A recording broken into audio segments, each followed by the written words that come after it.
तो आज का हमारा जो डिस्कशन रहेगा वो रहेगा ब्रांच ऑफिस रूल्स के ऊपर। बहुत आसान सा रूल है, पर हर साल आप अगर देखिएगा ना, यहाँ से कुछ ना कुछ सवाल पूछा जाता है। जैसे हम यहाँ पे नोट किए हुए थे कि 2019 में यहाँ से 5 क्वेश्चन पूछा गया था, मतलब 10 मार्क्स का था।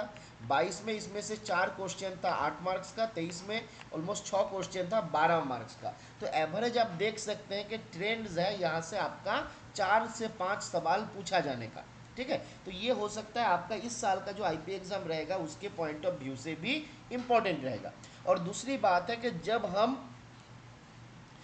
हम आपका बीओ मतलब कोई इंस्पेक्टर बनेंगे, है ना, तो सबसे इम्पोर्टेंट काम एक रहता है, क्योंकि मेरे डायरेक्ट अंडर में आएगा ब्रांच पोस्ट ऑफिस, और जिसका अच्छाई बुराई सारा चीज़ देखना मेरा काम है।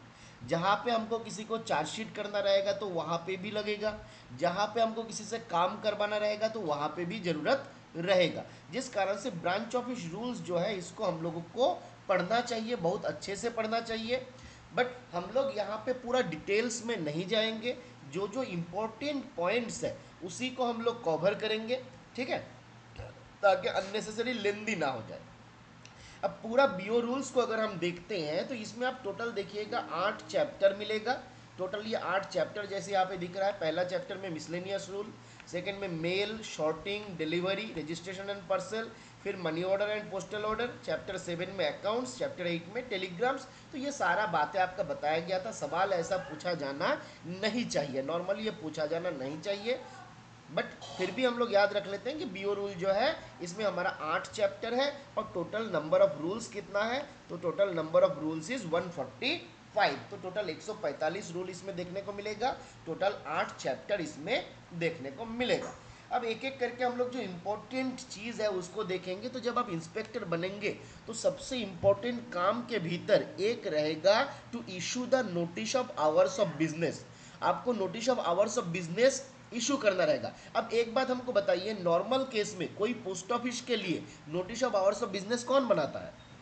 पब्लिक चैट में बताइए फटाफट से कि नॉर्मल केसेस में notice of hours of business जो है कौन बनाता है? वेरी गुड, कौन बनाता है? डिविजनल हेड बनाता है। अच्छा, अगर मेरा फर्स्ट क्लास एचओ होगा तो कौन बनाएगा? फर्स्ट क्लास एचओ अगर होगा तो कौन बनाएगा? सीनियर पोस्ट मास्टर या फर्स्ट क्लास पोस्ट मास्टर, बिल्कुल। तो नॉर्मल केसेस में डिविजनल हेड बनाता है। फर्स्ट क्लास एचओ होगा तो फर्स्ट क्लास पोस्ट मास्टर बनाएगा। और वो जो होता है वो आपका M6 फॉर्म में होता है ना, जितना हमको याद आ रहा है वो आपका M6 फॉर्म में होता था। ठीक है, और ये जो हमारा ब्रांच ऑफिस के लिए है, अब सी से याद रख लीजिए, छोटा छोटा वाला पोस्ट ऑफिस के लिए M6C, क्योंकि ब्रांच ऑफिस जो है सबसे छोटा यूनिट है, इसलिए आपका M6C फॉर्म में ब्रांच ऑफिस का आवर्स ऑफ बिजनेस जो है वो बनाया जाता है। और ये सप्लाई कौन करता है? तो ये हमारा जो सब डिविजनल हेड है, सब डिविजनल इंस्पेक्टर है, जाने के जो आप हो, तो आपको ये बनाना रहेगा और इसको बीओ में भेजना रहेगा। ठीक है, और बीओ का काम क्या है? तो ये जो हमारा नोटिस बोर्ड है, ये जो हमारा notice of hours of business है, इसको क्या करना है? तो इसको पेस्ट करना रहता है उनका जो नोटिस बोर्ड है उसमें, और इसको हैंग अप करना रहता है in a prominent place, so that this can be easily visible to the public. ये पब्लिक के लिए इजीली विजिबल हो, इस तरीके से हमको उसको रखना रहता है। नॉर्मल केसेस में जब हम लोग पोस्ट ऑफिस का भी बात करते हैं तो बोला जाता है कि 3 रिकॉर्ड है, there are 3 records that should be displayed in public hall. Public hall में कौन सा 3 रिकॉर्ड जो है उसको डिस्प्ले करना रहता है पोस्ट ऑफिस के केस में भी? कोई बताइएगा पब्लिक चैट में फटाफट से। बीओ के लिए notice of hours of business जो होता है डिविजनल हेड नहीं, सब डिविजनल हेड ही बनाता है। ठीक है, कंप्लेंट सजेशन बुक, देखिए कंप्लेंट सजेशन बुक को प्रोमिनेंट प्लेस में रखा जाता है, बिल्कुल बात आप गलत नहीं बोले हैं। बट पब्लिक हॉल में डिस्प्ले करने के लिए जो बोला गया है उसमें मेनली 3 रिकॉर्ड के बारे में बोला जाता है। तो एक आता है उसमें सिटीजन चार्टर, ठीक है, दूसरा आता है notice of hours of business यानी कि NHB, और तीसरा है पब्लिक नोटिस बोर्ड। ठीक है, ये 3 रिकॉर्ड जो है ये पब्लिक हॉल में डिस्प्ले होना है। ठीक है, और बात आपका जो है वो भी गलत नहीं है, क्योंकि कंप्लेंट एंड सजेशन बुक भी है, उसको एक ऐसा प्रोमिनेंट प्लेस में रखा जाना चाहिए जहां पे कस्टमर उसको इजी एक्सेस हो पाए। मतलब पोस्ट मास्टर से मांगना ना पड़े, बिना मांगे ही वो उसको मिल जाए। ठीक है, तो कभी कभी एग्जाम पे ये सवाल भी पूछ लेता है कि कौन सा वो 3 रिकॉर्ड है जिसको पब्लिक हॉल में डिस्प्ले करना रहता है। तो याद रख लेंगे हम लोग कौन सा है, आपका citizen charter, notice of hours of business और पब्लिक नोटिस बोर्ड। फिर हम लोग देख लिए यहाँ पे कि नॉर्मल केसेस में पोस्ट ऑफिस जो रहता है उसके लिए एनएचबी कौन इशू करता है, तो NHB is issued by divisional head. Divisional head. हमने देखा कि फर्स्ट क्लास एचओ मतलब गेजेटेड एचओ। ठीक है, गेजेटेड एचओ के केस में कौन करेगा, तो जो फर्स्ट क्लास पोस्टमास्टर है या सीनियर पोस्टमास्टर है वो, या फिर जिसको हम लोग फर्स्ट क्लास पोस्टमास्टर भी बोलते हैं, है ना, फर्स्ट क्लास पोस्टमास्टर बोलते हैं, तो वो आपका इशू करेगा। ब्रांच ऑफिसर्स केस में याद रखना है, notice of hours of business banana inspector का ही काम है। इंस्पेक्टर क्या करता है, ये बनाने के बाद डिविजनल हेड के पास भेजता है, और डिविजनल हेड भी इसको आपका कंसोलिडेशन निकाल के सारा एसओ एचओ वगैरह में भी सप्लाई करते हैं। पर ये बनाना डिविजनल हेड का ही काम है, याद रखना है, ये सॉरी सब डिविजनल हेड का ही काम है, डिविजनल हेड का नहीं। ठीक है, तो 5 घंटे का मेरा ड्यूटी रहता है। रूल 5 में हमारा notice of hours of business के बारे में बताया गया है। ठीक है, आगे आते हैं हमारा कर्टसी। ये बहुत एक इंपॉर्टेंट चीज़ है। ज़्यादातर केस में हम लोग जब बीओ में जाते हैं, बहुत रेयर ऐसा मिलता है जो बीपीएम जो है कर्टियस होता है ना, कर्टसी मेंटेन बहुत सारा केसेस में नहीं करता है। तो ये एक आसान सा बातें हैं, बट दिया गया रूल 6 में that BPM must invariably be courteous in their dealings with public. तो पब्लिक डीलिंग्स के लिए बीपीएम को कर्टियस होना पड़ेगा। अब यहां से हमको बताइए सीसीएस कंडक्ट रूल में कौन सा रूल में हमारा बताया गया इस कर्टसी के बारे में, कर्टसी के बारे में कहां पे बताया गया, कौन सा सीसीएस कंडक्ट रूल में बताया गया। वेरी गुड, 3A जो है, 3A जो है ये हमको क्या बताता है, ये हमको बताता है promptness and courtesy. Very good, चलिए बहुत बढ़िया। तो जैसे हमारा सीसीएस कंडक्ट रूल में बताया गया, वैसे बुक ऑफ बीओ रूल्स में भी बोला गया सारा जीडीएस को कि भाई तुमको कर्टियस होना पड़ेगा, है ना। चलिए आगे आते हैं हम लोग, आगे क्या बताया गया। अब आगे यहाँ पे दो इंपॉर्टेंट चीज के बारे में बताया गया है। एक है आपका विलेज शॉर्टिंग लिस्ट और एक है आपका रूट लिस्ट और beat map. Village sorting list और route list beat map. Very good Ravi ji, Akash ji, Kavita, Shubhendu, Rohan, Ranjana, Agni, Deven, Anurag, very good. चलिए, तो विलेज शॉर्टिंग लिस्ट और रूट लिस्ट बीट मैप ये क्या चीज होता है, तो देखिए क्या बोला जा रहा है। विलेज शॉर्टिंग लिस्ट में क्या रहता है, आप पहले ये समझ लीजिए। बोला जा रहा है village sorting list shows the number of village postman और एबीपीएम। मतलब कोई विलेज में, कोई गांव में कितना मेरा एबीपीएम है, 1 है, 2 है, 3 है ना, कितना मेरा विलेज पोस्टमैन ये एबीपीएम है, ये देखना है। दूसरा, the name of the villages, जो विलेज उनको दिया गया है, and served by each ABPM. तो जैसे मान लीजिए मेरे पास 2 एबीपीएम है, ये एक है, ये एक है, तो मेरे पास 2 एबीपीएम है। अब उन 2 एबीपीएम को कौन सा गांव दिया गया, ये कहाँ पे बताया जाएगा, ये बताया जाएगा विलेज एंड शॉर्टनिंग लिस्ट में। अब यहाँ पे और एक इंपॉर्टेंट बात बताया गया, याद रखिए कि this are arranged in alphabetical order. ये अल्फाबेटिकल ऑर्डर में रहेगा। तो जैसे मान लीजिए आप इस तरीके से ये हमारा आ जाएगा कि सपोज एक हमारा पोस्टमैन है जिसका नाम है सुदीप, दूसरा हमारा पोस्टमैन है जिसका नाम है आकाश। ठीक है, आकाश जी गुस्सा नहीं करना है। अब यहाँ पे क्या करना है, हमको सुदीप के नाम पे डालना है। तो सुदीप के यहाँ पे कौन सा गांव है, मान लीजिए कोई एक गांव है एबीसी, फिर कोई गांव है बीसीडी, है ना, फिर कोई गांव है सीडीई, फिर कोई गांव है सीईई। अब देखिए ये अल्फाबेटिकल ऑर्डर में गांव का नाम जाएगा। अब यहाँ पे हम आकाश के नाम पे आए तो यहाँ पे भी आकाश के अंडर में कौन सा आ रहा है, तो यहाँ पे मान लीजिए A B B C C D D. तो इस तरीके से ये हमारा आ जाएगा। तो विलेज शॉर्टिंग लिस्ट में क्या क्या रहेगा, तो नंबर 1 रहेगा कितना मेरा विलेज पोस्टमैन है और कितना मेरा एबीपीएम है, और दूसरा रहेगा उस एबीपीएम या उस विलेज पोस्टमैन के अंडर में कितना गांव सर्व हो रहा है। अब ये गांव का नाम जब हम लिखेंगे तो this shall be arranged in alphabetical order. तो ये हमारा विलेज शॉर्टिंग लिस्ट में बताया जाता है। ठीक है, अब आते हैं हम लोग अगला। क्या बताया जा रहा है, ये विलेज शॉर्टिंग लिस्ट जो मेंटेन होता है वो M52 फॉर्म में मेंटेन होता है। देखिए ये फॉर्म नंबर बहुत इंपॉर्टेंट है, एग्जाम पे पूछा जा सकता है, याद रखना पड़ेगा। विलेज शॉर्टिंग लिस्ट जो है 52 है, रूट लिस्ट जो है हमारा 53 है ना। विलेज शॉर्टिंग लिस्ट M52 और रूट लिस्ट जो है वो आपका M53। अब विलेज शॉर्टिंग लिस्ट में एक और इंपॉर्टेंट बात भी यहाँ पे बोला गया जो रहता है, वो क्या है, बोला जा रहा है गांव में कितना लेटर बॉक्सेस है, गांव में कितना लेटर बॉक्सेस है उसका डिटेल्स भी यहाँ पे रहेगा। और साथ में अगर कोई लेटर बॉक्स में चेंजेबल आवर प्लेट है वो भी, उसका डिटेल्स भी हमारा विलेज शॉर्टिंग लिस्ट में रहेगा।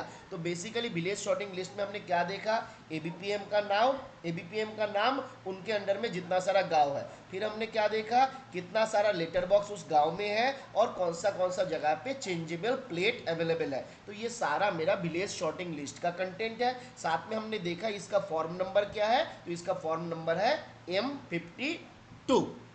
ठीक है। कर्टसी का मतलब होता है, जैसे मान लीजिए आप गुड बिहेवियर बोल सकते हैं। कर्टसी का चलिए एक बार हिंदी हम देख लेते हैं कि कर्टसी का हिंदी क्या होता है। कर्टसी मीनिंग इन हिंदी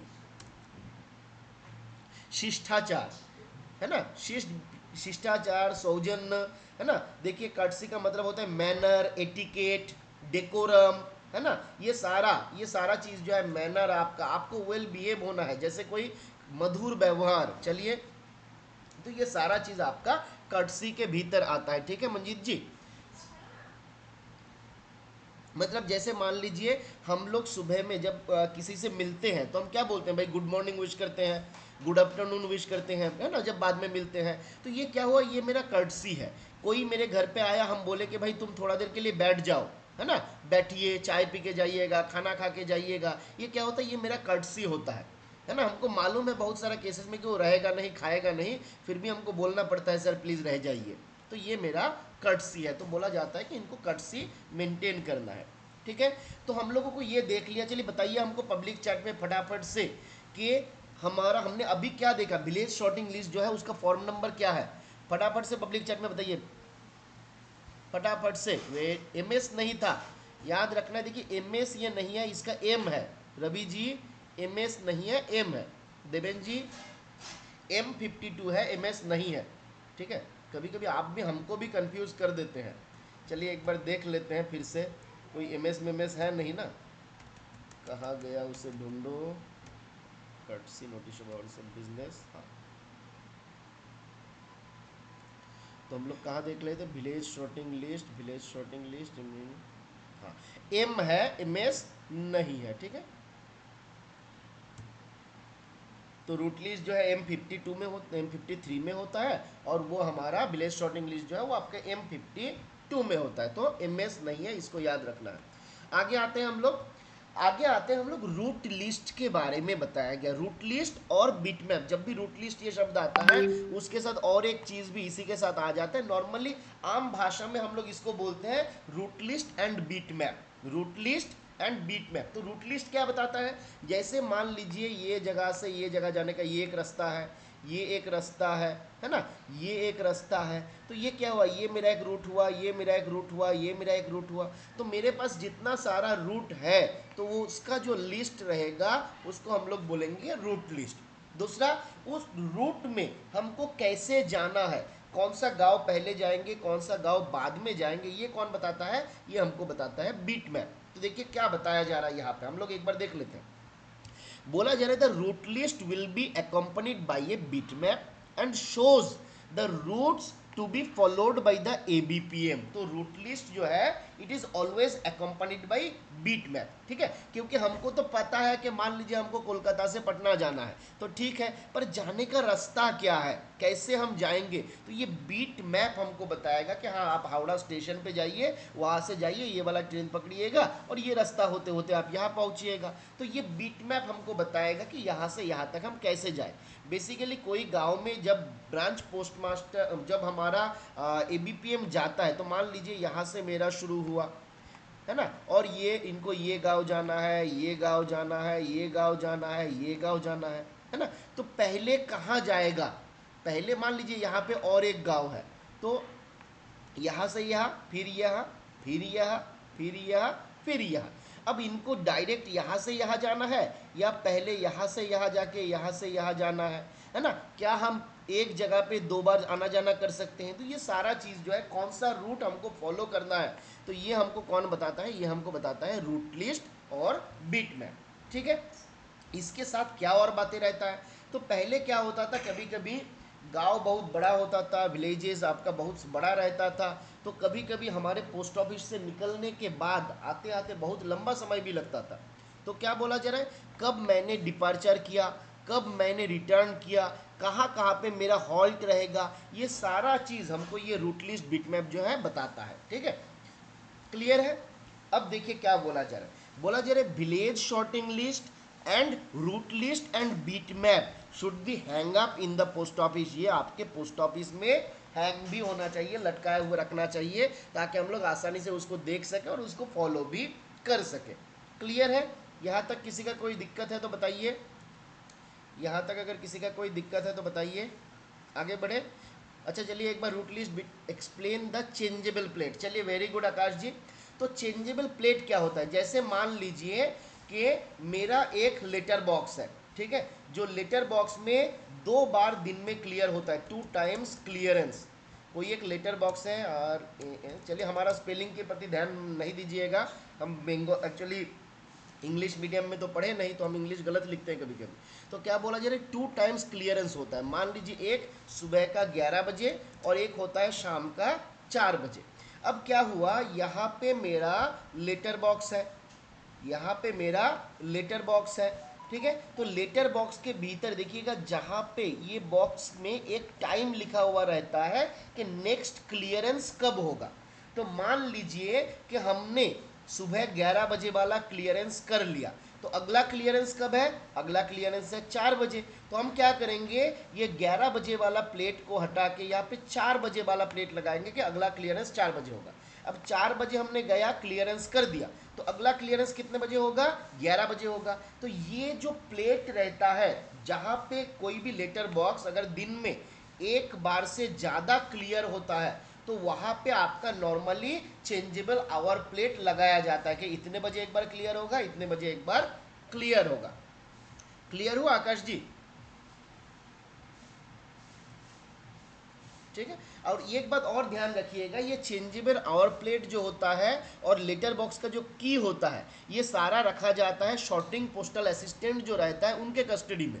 और जब मेरा एमटीएस या लेटर बॉक्स अटेंडेंट उसको क्लियर करने के लिए जाता है, तो उनको हम ये चाबी हैंड ओवर करते हैं और ये changeable hour plate hand over करते हैं कि तुम जाओगे वहाँ पे ये वाला लगा के आना और ये लेटर लेके आना। ठीक है। और जब वो आएगा वापस, तो उनसे हम लेटर वगैरह तो लेंगे ही साथ वो चाबी और जो मेरा कीज रहेगा वो की और जो मेरा प्लेट रहेगा वो दोनों मैं वापस ले लूंगा, ताकि उनके पास रह जाएगा तो मिसयूज हो सकता है। ठीक है, चलिए अब आगे आते हैं हम लोग ड्यूमेल और शॉर्टिंग लिस्ट। तो यहाँ पे हमारा ड्यूमेल और शॉर्टिंग लिस्ट के बारे में भी बताया गया। ड्यू का मतलब क्या है? जो होना ही होना है, आना ही आना है, रेगुलर है ना। तो ड्यूमेल और शॉर्टिंग लिस्ट में हमको क्या बताया जाता है? तो देखिए, ड्यूमेल हमको बताता है कि कौन सा बैग हमको रिसीव होने वाला है और कौन सा बैग मेरे यहाँ से डिस्पैच होने वाला है। तो ड्यूमेल लिस्ट क्या दिखाता है?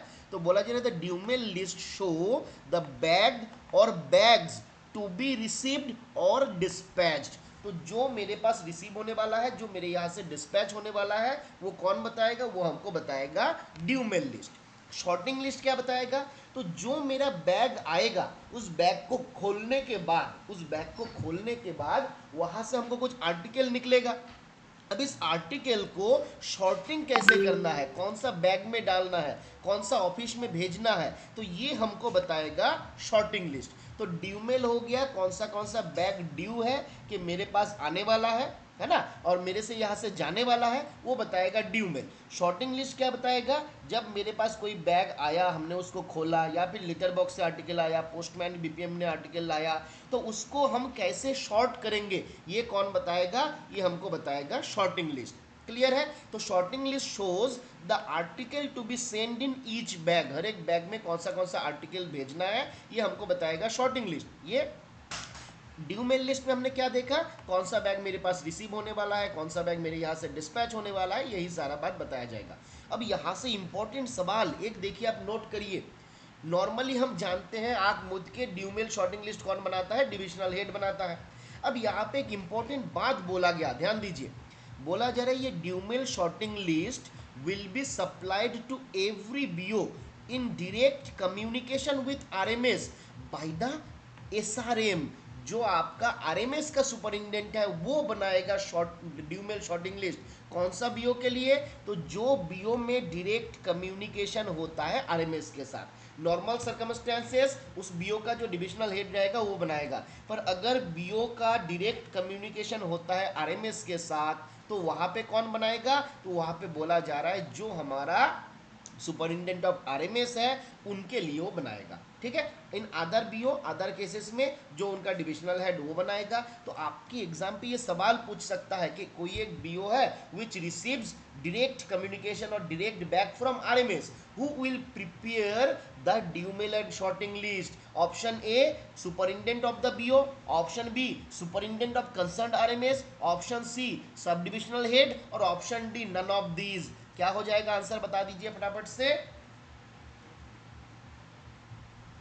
देवी और सजनों फटाफट जवाब दीजिए, कौन बनाएगा? सुबह सुबह तो सोना नहीं है किसी को। हाँ बिल्कुल, एसआरएम जो है वो बनाएगा। वेरी गुड देवेन जी, मंजीत जी, रोहन, कविता, आकाश, अनुराग, वेरी गुड, है ना।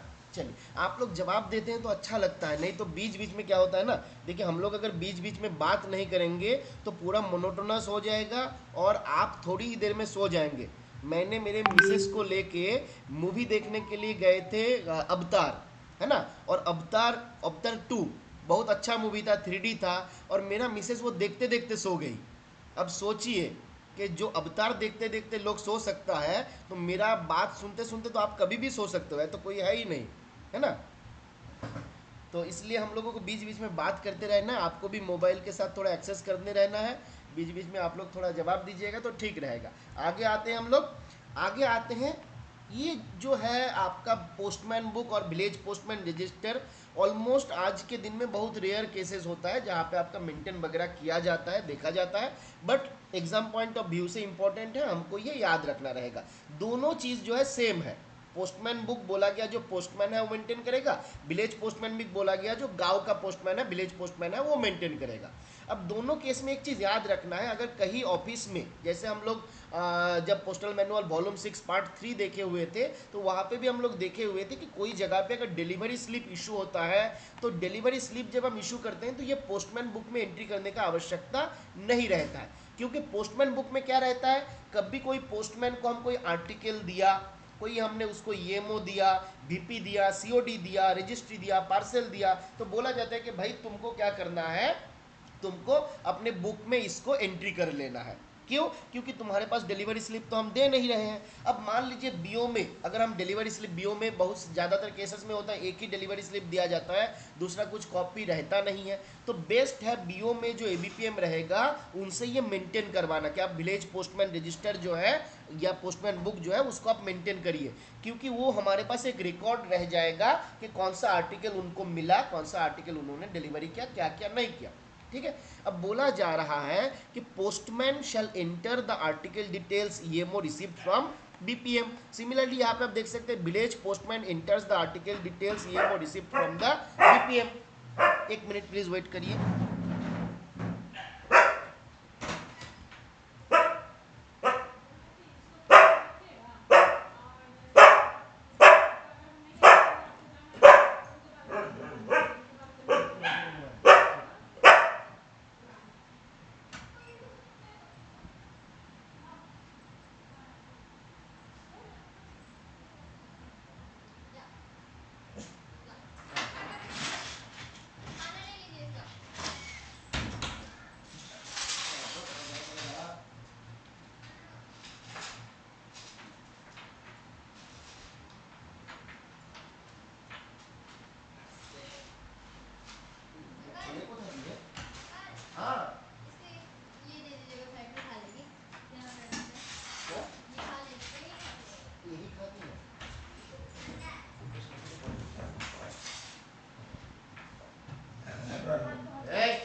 मिनट प्लीज वेट करिए, 1 मिनट वेट करिए।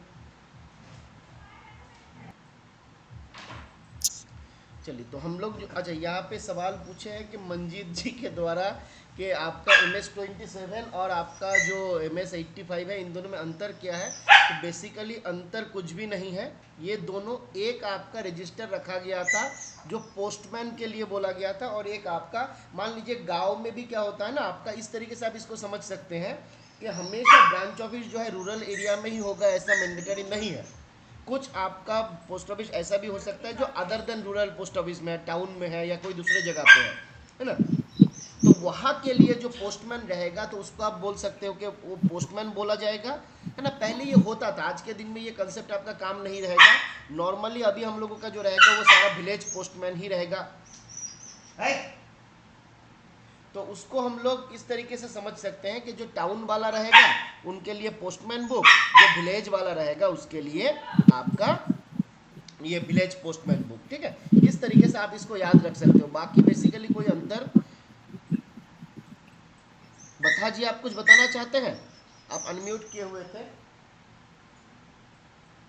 ठीक है। बाकी इन दोनों में कोई अंतर नहीं, आप इसको ऐसे याद रखिए कि पोस्टमैन बुक और विलेज पोस्टमैन बुक। तो पोस्टमैन बुक वाला था 27 और आपका विलेज पोस्टमैन वाला, क्योंकि पोस्टमैन बुक छोटा वाला था इसके लिए छोटा नंबर 27, है ना। और विलेज पोस्टमैन बुक आपका बड़ा वाला रजिस्टर है तो उसके लिए आपका MS-85। दोनों में कोई अंतर नहीं है, दोनों में देखिए सेम चीज़ ही बताया जाता है कि आर्टिकल रिसीव होगा उसका एंट्री किया जाएगा, BPM उसको आपका चेक करेगा कि वो सारा सही से मेंटेन हो रहा है कि नहीं, है ना। बाकी इन दोनों में आपका कोई अंतर नहीं है, जितना हम जानते हैं इसके भीतर कोई अंतर नहीं है, ठीक है। आगे बढ़ते हैं, चलिए अब आगे आते हैं कि सुपरविजन ऑफ डिलीवरी स्टाफ। जो भी हमारा डिलीवरी स्टाफ है बीओ में, डिलीवरी स्टाफ बीओ में कौन है? तो डिलीवरी स्टाफ है एक हमारा, जैसे हम लोग देखें ABPM, या फिर मान लीजिए विलेज पोस्टमैन बोलते हैं, कहीं कहीं पे हम लोग पोस्टमैन बोलते हैं, है ना। तो जो हमारा पोस्टमैन होगा, विलेज पोस्टमैन होगा या MD होगा, तो उनको हम क्या बोल रहे हैं कि उनका डिलीवरी हो रहा है नहीं हो रहा है, ये मेंटेन कौन करेगा, चेक कौन करेगा? तो ये हमारा जो BPM रहेगा वो करेगा। क्या बोला जा रहा है उसमें, देखिए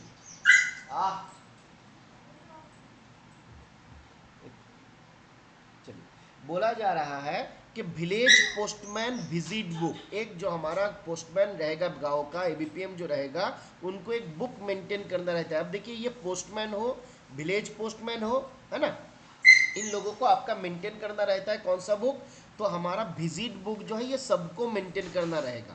तो क्या बोला जा रहा है इसमें, क्या होता है? तो बोला जा रहा है इसमें बेसिकली गांव का नाम होता है। हम लोग अगर देखिएगा नॉर्मल, अगर आप जब हम लोग इंस्पेक्शन में जाते हैं और इसको करवाते हैं, चुप करो बॉस, चुप से बैठो।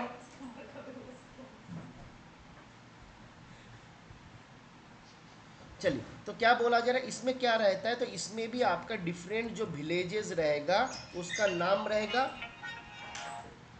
विलेजेस का नाम, विलेजेस का नाम रहेगा, और उसमें उस गांव का कोई रेस्पेक्टेड पर्सन रहता है जिनका सिग्नेचर हम लोग उसमें करवाते हैं, ठीक है।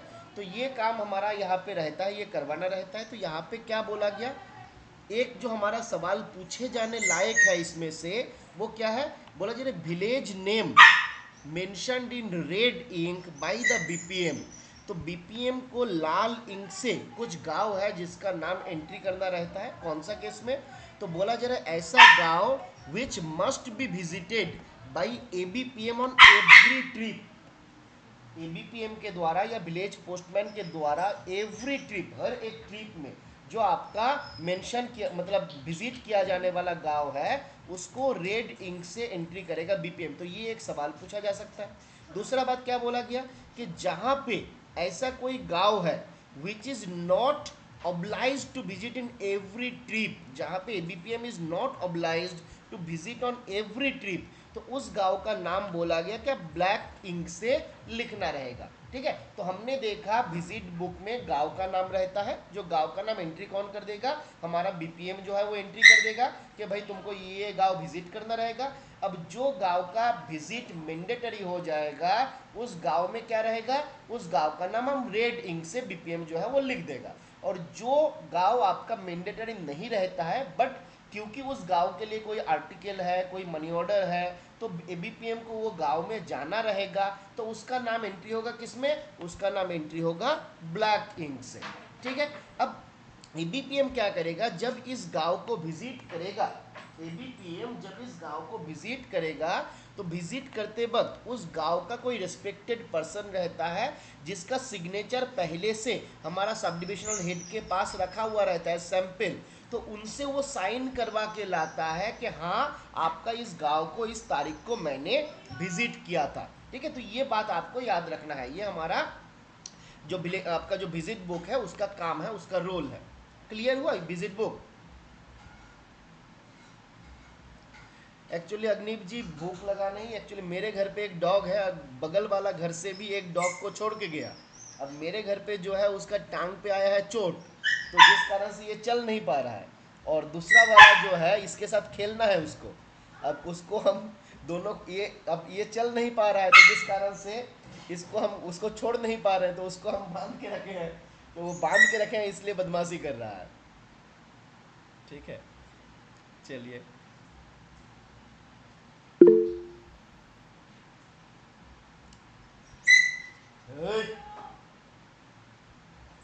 चलिए आगे आते हैं। अब weight of the postal articles including parcels to be carried out by APPM should not exceed 10 KG. जब हम लोग पीओ गाइड पार्ट 1 पढ़े थे तो वहाँ पे भी हम लोग देखे हुए थे कि पार्सल का वजन अगर 10 केजी से ज़्यादा हो जाता है तो उसका विंडो डिलीवरी होता है। ठीक है, पार्सल का वजन अगर 10 केजी से ज़्यादा हो जाता है तो उसका विंडो डिलीवरी होता है ना। तो जिस कारण से यहाँ पे आप देख सकते हैं कि बोला गया कि पार्सल का वजन 10 केजी से ज़्यादा हमको भेजने का आवश्यकता नहीं है। क्लियर है। अब क्या बोला जा रहा है, और अब देखिए मान लीजिए हमने क्या किया,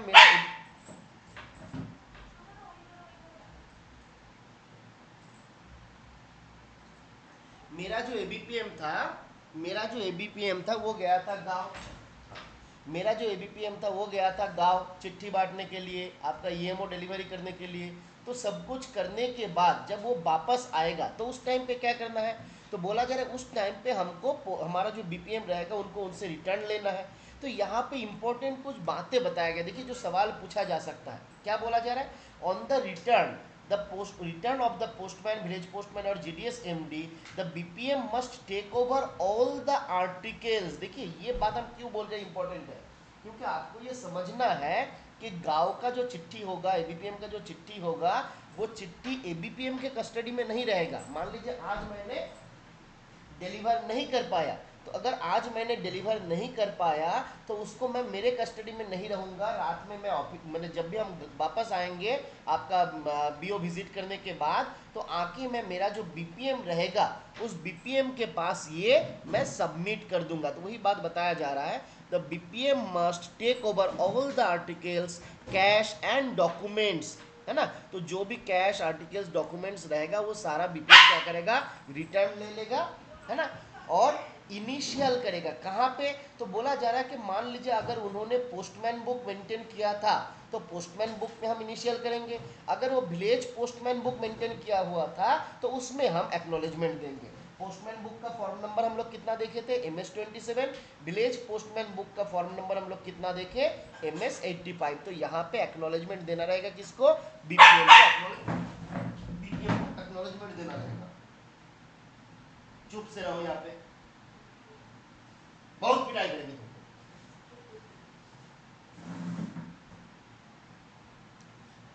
चलिए आगे बढ़ते हैं। एबोव 10 केजी का जो होता है विंडो डिलीवरी होता है। ठीक है, window delivery should be done in which cases. देखिए यहाँ पे अग्निप जी और एक केस ध्यान रखिए, पार्सल के केस में क्या बोला जाता है कि पार्सल एक ही बार हमारा डिलीवरी के लिए जाएगा। तो मान लीजिए 10 केजी का एबोव अगर पार्सल हो जाता है then window delivery to be done. 10 KG से ज़्यादा पार्सल होगा, देखिए एज पर रूल जो दिया गया है, प्रैक्टिस में हम क्या करते हैं, हमारा पीएमजी पीएमजी डीपीएस क्या बोला हुआ है वो आपका यहाँ पे अलग से नहीं है, but as per rules norms अगर जाइएगा तो 10 केजी से ज़्यादा अगर हो जाता है तो पार्सल को हम विंडो डिलीवरी के लिए मतलब उसको हम लेके नहीं जाएंगे, उसका विंडो डिलीवरी होना चाहिए। 10 केजी से ज़्यादा पार्सल जो रहता है उसका विंडो डिलीवरी होना चाहिए एज पर नॉर्म्स और रूल्स। पर आप अगर आजकल के केस में देखिएगा तो आप जब बुकिंग करते हैं आर्टिकल, तो इवन 10 kg से ज़्यादा दीजिएगा तो भी आपका डोर टू डोर डिलीवरी के लिए चार्ज लेता है।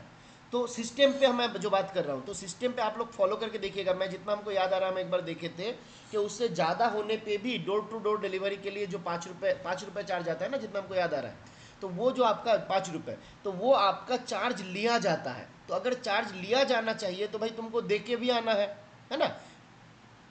बिल्कुल। पर सब ऑफिसेस के केस में, पोस्ट ऑफिसेस के केस में आप पीओ गाइड पार्ट ऑन देखिएगा, वहाँ पे बताया गया है। पीओ गाइड पार्ट ऑन में क्लियरली बताया गया है। आप अगर पोस्टल मैनुअल वॉल्यूम 6 पार्ट 1 जाइएगा तो वहाँ पे भी बताया गया है कि आपको 20 kg तक पार्सल होता है, वो तो अलग है। बोला जा रहा है 10 kg से ज़्यादा अगर है तो विंडो डिलीवरी होगा। अगर 5 kg से ज़्यादा हो जाता है तो उसके लिए हम लोग क्या करते हैं, आपका डिलीवरी के लिए चार्ज लेते हैं। 5 रुपये जो है डिलीवरी के लिए चार्ज लेते हैं। बट कोई भी पार्सल हो, चाहे 500 ग्राम का हो, चाहे 5 kg का हो, चाहे 10 kg का हो, बोला गया एक ही बार के लिए बिट में जाएगा, एक ही बार के लिए बिट में जाएगा। अगर डिलीवरी कर पाया पोस्टमैन तो अच्छी बात है, अगर पोस्टमैन डिलीवरी नहीं कर पाया तो उनको इंटीमेशन सर्व करना है, और अगला काम रहेगा कस्टमर का कि वो पोस्ट ऑफिस में आके उसका डिलीवरी जो है एक्सेप्ट करे, मतलब विंडो डिलीवरी होगा। ठीक है, तो ये बात भी आपको ध्यान रखना है। सवाल किसका था, देवेंद्र, सॉरी, अग्निव जी। ठीक है, तो ये बात याद रखना है, जब भी हम आर्टिकल का बात करते हैं तो ये हम लोग याद रखेंगे कि अप टू 10 kg अगर मेरा रहेगा, अप टू 10 kg अगर मेरा पार्सल रहेगा तो डिलीवरी अटेम्प्ट कितने बार होगा, ओनली वंस, है ना, ओनली वंस, एक ही बार डिलीवरी अटेम्प्ट होगा। उसके बाद देयर आफ्टर विंडो डिलीवरी। ठीक है, उसके बाद हमारा विंडो डिलीवरी रहेगा। और पार्सल का वजन अगर एक्सीड कर गया 10 kg तो यहाँ पे नो डिलीवरी अटेम्प्ट, यहाँ पे क्या हो जाएगा, ये आपका विंडो डिलीवरी होगा। तो आपको भले ही प्रैक्टिकल में आप क्या कर रहे हो उसके फर्क नहीं पड़ता है, आप अगर एग्जाम दे रहे हैं तो सवाल पूछेगा तो आपको यही जवाब देना है, इसको ध्यान रखना है। सवाल इंपॉर्टेंट है, पूछा जा सकता है। ठीक है, आगे बढ़ते हैं हम लोग। आगे आते हैं VP 500, हाई वैल्यू वीपी का बात कर रहे हैं। हाई वैल्यू आपका 1000 से ज़्यादा हो जाता है तो आपका उसको हम लोग हाई वैल्यू बोलते हैं। वीपी जो रहता है हाई वैल्यू हम बोलते हैं, आपका 1000 से ज़्यादा हो जाता है तो। बाकी आपको तो जो बुक में हम पढ़ते हैं जो रहेगा उसी को हमको याद रखना रहेगा, क्योंकि लेटेस्ट गाइडलाइंस अगर मेरे पास है तो उसको याद रखेंगे, गाइडलाइंस अगर नहीं है तो जो बुक में है उसी को याद रखेंगे, है ना। एक बार हमको ये देखना रहेगा, अग्निव जी आप देखिएगा पीओ गाइड में जो हमारा दिया हुआ है था ना उसी को हम लोग फॉलो करेंगे, क्योंकि वो मेरे सिलेबस में ही है और उसका अपडेटेड कुछ मेरे पास और है नहीं। Window delivery in case of VP and insured is charge और नॉट, चार्ज चेंज और नॉट। देखिए आपका, मेरे पास अभी तक हमने कहीं पे भी अपडेटेड कोई इन्फॉर्मेशन हमको कहीं से मिला नहीं। ठीक है, मतलब कोई भी गाइडलाइंस कोई भी ये ऐसा मिला नहीं। तो जो हम आपका PPT में दिए हुए थे वही जो मेरे पास अवेलेबल था वही हम दिए हुए थे, बाकी और कहीं पे हम अपडेटेड देखे नहीं। अगर कहीं से भी आपको अपडेटेड नज़र आता है तो आप उसको भेजिएगा, अपडेट होना बिल्कुल चाहिए, बट एक बार देख के थोड़ा उसको ये करिएगा। ठीक है, अदरवाइज जो है सो हमको याद रखना ही रहेगा, और ऐसा केसेस अगर रहेगा तो देखा जाएगा। चलिए आगे इसको देख लेते हैं। ठीक है, कस्टडी ऑफ कैश के बारे में क्या बताया गया, तो ये भी एक बहुत इंपॉर्टेंट पॉइंट है जो बीओ के लिए हमको जानना चाहिए, खास करके जब आप सब डिविजन इंस्पेक्टर बनिएगा तो ये आपको जानना ही पड़ेगा। ठीक है, बहुत इंपॉर्टेंट है। क्या बोला जा रहा है, it is not necessary to supply safe to every BO. देखिए हम नहीं बोले हैं, बीओ रूल्स जो है वो बोला है। क्या बोला गया, it is not necessary to supply safe to every BO. जो हमारा कैश सेफ रहता है हर एक बीओ को सप्लाई करेंगे, ये मैंडेटरी नहीं है, but on may be supplied at the discretion of divisional head. जो मेरा डिविजनल हेड रहेगा उसका डिस्क्रिशन है, जो मेरा डिविजनल हेड है उसका डिस्क्रिशन है, तो वो आपका ये सप्लाई कर सकता है on the basis of report submitted by sub divisional inspector. तो सब डिविजनल इंस्पेक्टर का जो रिपोर्ट रहेगा, उनका जो रिकमेंडेशन रहेगा, उसके आधार पे जो डिविजनल हेड रहेगा, जो हमारा सब डिविजनल हेड रहेगा, उनका रिकमेंडेशन के आधार पे ही डिविजनल हेड इसको सप्लाई करेगा। ठीक है। अब यहाँ पे देखिए ये 2 पॉइंट ये खतरनाक इंपॉर्टेंट है। क्या बताया जा रहा है? बोला जा रहा है all GDS BPMs whether their officials are provided with iron safes और नॉट। जितना सारा मेरा जीडीएस बीपीएम रहेगा, जितना मेरा जीडीएस बीपीएम रहेगा, उनके ऑफिस में हम आयरन सेप दे या ना दे, है ना, whether their officials are provided with iron safes और not, make their own arrangement for safe custody of cash and valuable. तो उनको क्या करना है? उनको अपना अरेंजमेंट खुद करना है, उनको अपना अरेंजमेंट खुद करना है कि कैश जो है, वैल्यूएबल आइटम्स जो है, कैश और वैल्यूएबल आइटम्स जो है, दोनों का सेफ कस्टडी में रखना, ये किसका काम है? जो जीडीएस बीपीएम है, इनका अपना रिस्पॉन्सिबिलिटी है। ये बात को ध्यान रखना है। ठीक है। फिर क्या बोला गया? When ever called for this शैल। अब देखिए, मान लीजिए कि बीपीएम ने क्या किया, कैश जो है अपने घर पे रख के आ गया, है ना, क्योंकि मान लीजिए उनको क्या करना है? कैश का सेफ्टी करना है ना। ये वाला एक ग्राउंड है, जब हम लोग बीओ इंस्पेक्शन में जाते हैं, वहां पे बीपीएम को मान लीजिए वो तुरंत अगर कैश नहीं दे पाता है, तो वहां पे भी उनको कुछ समय देना रहता है ना, कुछ समय उनको देना रहता है। अब यहाँ पे भी देखिए, यहाँ पे भी लॉजिक आपका रहेगा। हम आपको बताते हैं कि कैसे इसको डील करना है। मान लीजिए ऐसा सर्कमस्टेंसेस आ रहा है, तो कैसे हम लोग उसको डील करेंगे। तो जैसे यहाँ पे बोला गया कि सारा बीपीएम को बोला गया अपना अरेंजमेंट खुद करेगा ताकि कैश का सेफ्टी रखा जाए। अब इसी ग्राउंड पे बहुत सारा बीपीएम क्या करता है, पैसा मान लीजिए शॉर्ट रहेगा तो बोलेगा मेरा घर पे है, बाहर है, जो है सो है ना। अब यहाँ पे क्या बोला जा रहा है, हमको क्या करना है? तो यहाँ पे एक इंपॉर्टेंट बात बोला गया कि जब भी हम मांगेंगे, वेन एवर कॉल्ड फॉर, हम इंस्पेक्शन में गए, हम देखे कि उसके पास पैसा चाहिए, तो हम बोले कि भाई तुम अपना पैसा दो। अब उनको यहाँ पे हमको समय देना रहता है। कितना समय? बोला जा रहा है this shall be produced for inspection with in the time required for going to and coming back from the place where the cash is kept in safe custody। अब बेसिकली कैश सेफ कस्टडी में कहाँ रहेगा? तो हम मान सकते हैं कि उसका रेसिडेंस पे रहेगा। अब रेसिडेंस बीपीएम के लिए बोला गया, रेसिडेंस जो होगा वो पोस्ट विलेज में ही होना है, जो गांव है उसी गांव के अंदर ही होना है, क्योंकि अगर बीपीएम ने अपने गांव के अंदर विलेज नहीं लिया तो उनके ऊपर रूल 10 में कार्रवाई किया जाएगा, और कार्रवाई करके हम उसको रिमूवल फ्रॉम सर्विस या डिसमिसल फ्रॉम, मतलब रिमूवल फ्रॉम एंगेजमेंट और डिसमिसल फ्रॉम एंगेजमेंट जो है कर सकते हैं, है ना। तो यहाँ पे ये भी हम लोगों को बात है, मतलब उनको कहाँ रहना है? उसी विलेज में ही रहना है। मतलब कैश मैक्सिमम वो क्या कर सकता है? अपने घर पे ही रख सकता है। तो मान लीजिए मेरा गांव जो है 5 किलोमीटर है, तो 5 किलोमीटर का रेडियस में अगर उनको कैश हम मांगे तो देने में 15 मिनट लग जाए, 20 मिनट लग जाए, है ना। पर किलोमीटर अगर आप देखिएगा कि पर किलोमीटर मान लीजिए हम 10 मिनट लेते हैं तो 50 मिनट लग जाए, है ना, 1 घंटा लग जाए, तो 1 घंटे के भीतर तो कैश उनको लाके देना ही देना है। तो ये एक बात रहता है। दूसरा बात हमको रहता है जो हम लोग यहाँ पे करते हैं कि मान लीजिए आप पोस्ट ऑफिस ओपन किए हो तो ट्रांजैक्शन होगा ही होगा। तो जब ट्रांजैक्शन आपका होगा तो आपको घर पे क्यों पैसा रखना है?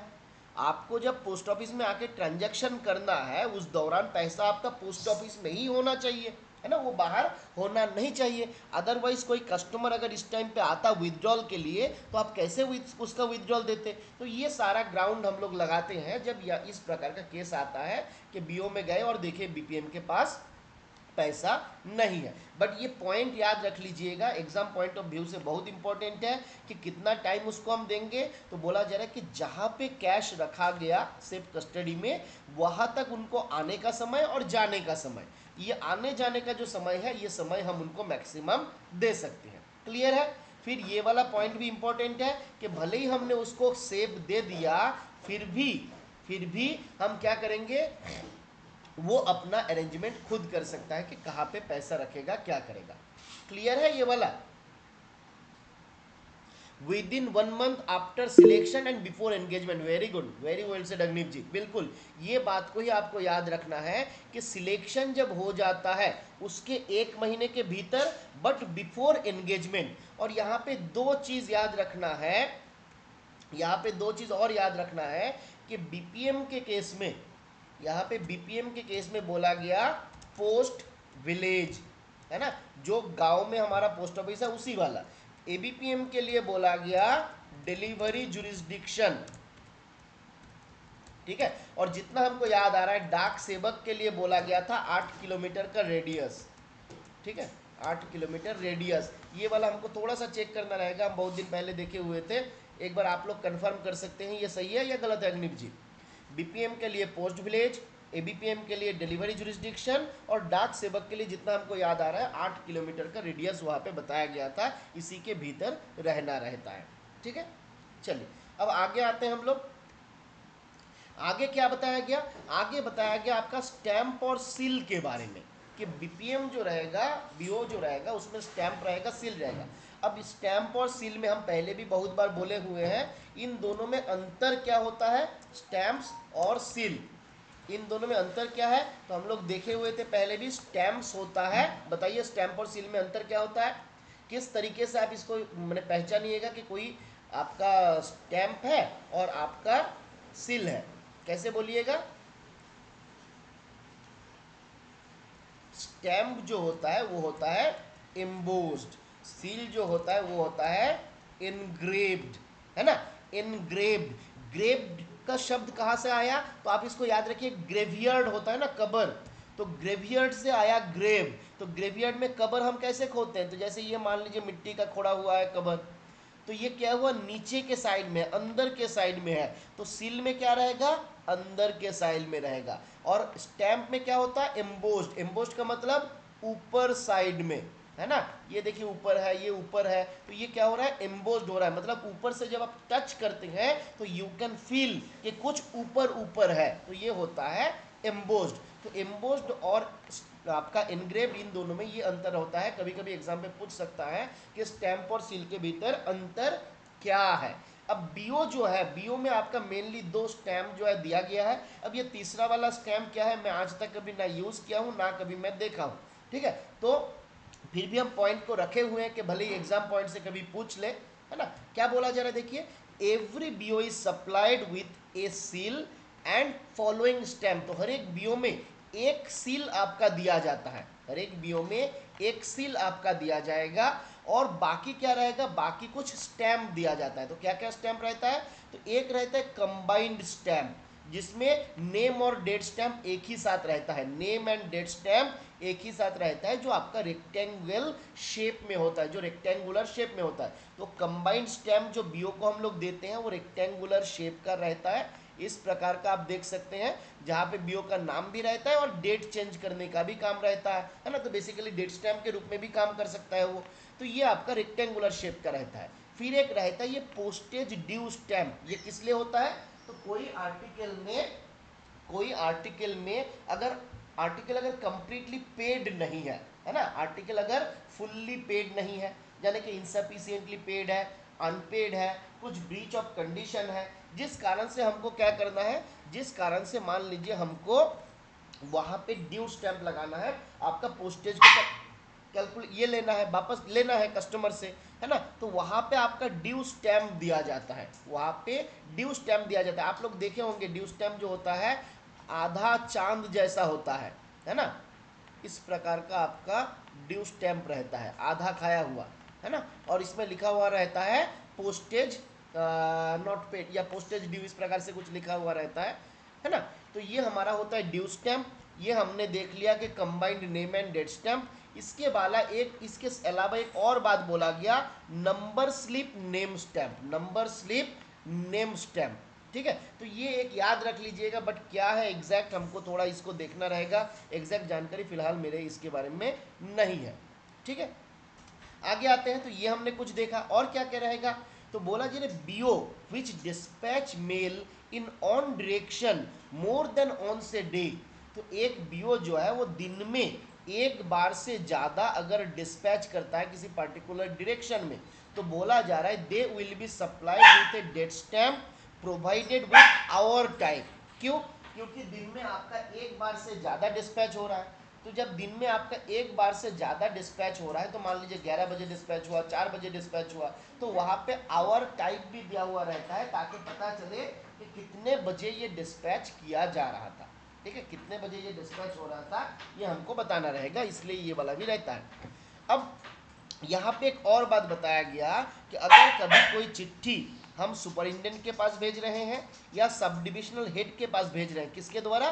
बीपीएम के द्वारा, तो बोला जा रहा है दूसरा जो स्टैंप रिक्वायर्ड है, तो दूसरा स्टैंप तो उसमें दिया जाएगा ही जाएगा, साथ में उसमें डेट स्टैंप भी पड़ेगा। तो अगर कोई दूसरा स्टैम्प जरूरी है तो वो भी रहेगा। जैसे मान लीजिए दिन में हम लोग एक से ज़्यादा बार ये वाला करते हैं, तो date stamp with hour type हम लगा रहे हैं, है ना, तो बोला जा रहा है डेट स्टैम्प जो है वो भी इसमें लगेगा। कोई दूसरा स्टैम्प अगर लग रहा है तो वो तो रहेगा ही रहेगा, साथ में डेट स्टैम्प भी इसमें लगाया जाएगा। तो ये बात एक याद रखने लायक है।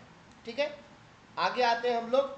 ये जो बिल्कुल एम्बोस्ड और इनग्रेव्ड, वेरी गुड। चलिए, दो ही लोगों ने जवाब दिया था, अग्निव ने और रंजना ने, वेरी गुड। अब आते हैं हम लोग रूल 20, जहाँ पे बताया गया बुक ऑफ पोस्टमार्क के बारे में। तो क्या बोला गया बुक ऑफ पोस्टमार्क के बारे में? तो बोला गया भैया ये एक बहुत इंपॉर्टेंट रिकॉर्ड है, जब हम इंस्पेक्शन में जाते हैं इसको चेक करना रहता है। और ये जो होता है ना फॉर्म MS 18 में मेंटेन होता है, ये पूछा जाता है बहुत बार एग्जाम पे। पोस्टमार्क MS 18 में मेंटेन होता है, बुक ऑफ पोस्टमार्क MS 18 में मेंटेन होता है, चाहे वो BO हो, चाहे वो SO हो, HO हो, सारा जगह पे आपका MS 18 में मेंटेन होता है। और इसको मेंटेन किया जाता है डेली बेसिस पे, इसको मेंटेन किया जाता है डेली बेसिस पे। BPM का काम क्या है? तो बोला जा रहा है हर दिन before brought it to use में लाने से पहले ही इसका इंप्रेशन क्या करना रहता है, सारा स्टैम्प का, सारा सील का जो इंप्रेशन रहता है वो बुक ऑफ पोस्टमार्क में लिया जाना चाहिए। MS 18 should be maintained in every BO on daily basis, in which the BPM should impress all the stamps and seals under his initial. देखिए ये वाला भी इंपॉर्टेंट बात है। तो दो चीज तीन चीज हम लोग देखा, एक MS 18 में मेंटेन होगा, दूसरा हम लोग देखे डेली मेंटेन होगा, तीसरा हम लोग देखे BPM का इनिशियल जो है इंपॉर्टेंट है, और चौथा हम लोग देखे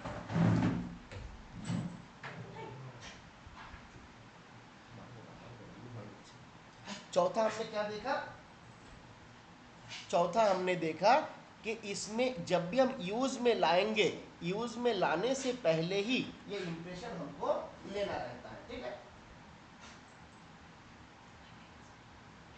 फिर क्या बोला जा रहा है, BPM must be careful that the impression are distinct and clear. BPM को ये इंश्योर करना रहता है कि जो इंप्रेशन है वो डिस्टिंक्ट है और इंप्रेशन जो है क्लियर है। ठीक है, डिस्टिंक्ट का मतलब एक मान लीजिए यहाँ इंप्रेशन हुआ, एक आपका यहाँ इंप्रेशन हुआ, ये डिस्टिंक्ट हो गया।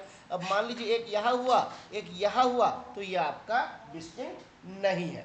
ठीक है, और एक बात याद रखिएगा, जब आप लोग इंस्पेक्शन में जाइएगा तो ज़्यादातर BO क्या करता है, आप जिस दिन इंस्पेक्शन में जाइएगा उसके पिछले दिन, या मान लीजिए एक हफ्ता, 2 हफ्ता, मैक्सिमम 1 महीना, पिछला 1 महीना जो रहेगा उसी में बुक ऑफ पोस्टमार्क मेंटेन करेगा, उसके पहले का पीरियड का बुक ऑफ पोस्टमार्क नहीं रहेगा। और हम लोग इंस्पेक्शन में जाके लिख देते हैं हाँ कि book of postmark found to be maintain, impression जो है क्लियर है, जो भी है सो भी है। तो हमको याद रखना है कि पूरा साल भर मेंटेन हुआ तो नहीं, ये आपको देखना है, क्योंकि कभी भी कोई BO में अगर फ्रॉड होता है तो बुक ऑफ पोस्टमार्क जो है उसको जरूर सीज किया जाता है, तो उस दौरान आपके ऊपर प्रेशर आ जाएगा कि भाई पुराना वाला कहाँ गया। ठीक है, तो ये बात एक याद रखना रहेगा, बाकी इसमें बहुत कुछ खास है नहीं। आगे आते हैं हम लोग, अच्छा इसको 20 में बताया गया। आगे आते हैं जहाँ पे बताया कि बुक्स एंड फॉर्म्स कुछ, अच्छा ये हमारा रूल 21 जो है ये बहुत इंपॉर्टेंट है, इसका रूल नंबर याद रख लीजिएगा। रूल 21 जो है ना, इसका रूल नंबर याद रख लीजिएगा। जैसे एक रूल पहले भी हम बोले हुए थे जो बहुत इंपॉर्टेंट है, notice of hours of business. कौन सा रूल में बताया गया था बताइए, notice of hours of business के बारे में। Notice of hours of business maintain करना है, साथ में नहीं था अग्निव जी, मंजीत जी, अच्छा रवि, कुछ लोग बोला 6, कुछ लोग बोला 5, याद रखना है 5 में था, है ना। फॉर्म था M6C, रूल नंबर था 5। BO कितने घंटे का काम करता है, BO 5 घंटे का काम करता है, बीओ 5 घंटे का काम करता है, इसलिए हमारा वो आपका रूल 5 में आपका उसके बारे में बताया गया था। ठीक है, याद रखिएगा, notice of hours of BO business जो है रूल 5 में आपका बताया जाता है। अब आगे यहाँ पे बताया गया बहुत important rule, rule 21, rule 20 on of BO rules, rule 20 on of BO rules. ये क्या बताता है? ये हमको बताता है about preservation period, preservation period. ठीक है, प्रिजर्वेशन पीरियड के बारे में कहाँ पे बताया गया? रूल 21 में बताया गया। देखिए, जब किसी का शादी हो जाता है ना, तो आदमी ज़्यादा प्रिजर्वेटिव बन, मतलब वो थोड़ा प्रिजर्व करने लग जाता है कि भाई चलो सब कुछ संभाल के चलना है, बुझ के चलना है, उल्टा पल्टा नहीं करना है, तो ये प्रिजर्व या प्रोटेक्ट वाला रह जाता है। तो रूल 21 शादी में हम करते हैं और इसको प्रिजर्व भी करते हैं, है ना। या फिर इसके बाद और एक दूसरे तरीके से आप याद रख सकते हैं कि मान लीजिए आपका शादी के लिए जो आपका यादें रहता है, हम उसको भी प्रिजर्व करते रहते हैं। मान लीजिए कोई आपका एल्बम हो, कोई आपका शादी का फोटो है, वीडियो है, तो आप उसको प्रिजर्व करते हैं, है ना। तो प्रिजर्वेशन ऑफ रिकॉर्ड के बारे में 21 में आपका बताया गया। बहुत इंपॉर्टेंट रूल है, याद रखिएगा, पूछ इसका रूल नंबर कोट करके पूछ सकता है। ठीक है, अब क्या क्या इसमें बताया गया, तो यहाँ पे आप एट ए ग्लांस देख सकते हैं क्या क्या बताया गया। ठीक है, अब इसको, इससे आपको क्या करना रहेगा, इससे आपको सेग्रीगेट करना रहेगा। जैसे सेग्रीगेट कैसे करेंगे, तो हम इसको इस तरीके से ले लेंगे। पहले आएंगे हम 2 ईयर्स वाला, कि 2 साल वाला में कौन कौन सा है। तो पहला तो आता है MS 87A, पहले आ जाएगा आपका MS 87A, इसका 2 साल रहता है। फिर आपका रजिस्टर्ड लिस्ट, फिर आपका पार्सल लिस्ट, फिर आपका मेल लिस्ट, है ना, ये सारा आपका हो जाएगा। फिर आपका इंपॉर्टेंट है, देखिए इसके भीतर इंपॉर्टेंट भी मैं बता दूंगा कौन सा आपका इंपॉर्टेंट है मेरे हिसाब से। फिर अगला क्या आ जाएगा, अगला आ जाएगा बीओ स्लिप, है ना। तो देखिए क्या क्या हो रहा है, MS 87A, आपका रजिस्टर्ड पार्सल मेल लिस्ट, फिर आ गया बीओ स्लिप, फिर यहाँ से आपका आ गया विलेज पोस्टमैन बुक, यानी कि MS 87, MS 87 village postman book हम लोग देखे थे। फिर आपका आ गया book of postmark, book of postmark. तो ये जो रिकॉर्ड है इस सबका हमारा क्या है, प्रिजर्वेशन पीरियड कितना है, तो 2 साल है। तो एक जगह पे हमने कर लिया, कितना रिकॉर्ड हुआ था, 1 2 3 4 5 2 7, आपका MS 87A registered parcel mail list BO slip MS 87 book of postmark, याद रहेगा MS 87A registered parcel mail list BO slip MS 87 और बुक ऑफ पोस्टमार्क। तो ये सारा रिकॉर्ड जो है ये आपका प्रिजर्वेशन पीरियड रहता है 2 साल। ठीक है, तो ये एक इंपॉर्टेंट बात है जो हम लोग याद रख सकते हैं। चलिए एक काम करते हैं, आपको चलिए, सॉरी, तो ये मेरा हो गया 2 साल वाला। ठीक है, इसको याद रहेगा। चलिए एक बार पब्लिक चैट में हमको बताइएगा कौन सा हम लोग देखे अभी अभी, फटाफट से एक बार बताइए तो कितना नाम याद रहता है आपका, कितना रिकॉर्ड का हम लोग देखे कि 2 साल का था। MS 87 था, MS 87A था, बुक ऑफ, देखिए बीओ स्लीप ये खतरनाक इंपॉर्टेंट है ना। बीओ स्लीप जो है, यहाँ से सबसे ज़्यादा सवाल पूछने का चांसेस कहाँ पे रहेगा, आज के दिन में जो रेलिवेंट है, एक हो जाएगा बुक ऑफ पोस्टमार्क, दूसरा हो जाएगा बीओ स्लिप, किधर गया बीओ स्लिप, बीओ, हाँ ये वाला आ गया, हाँ branch office slip.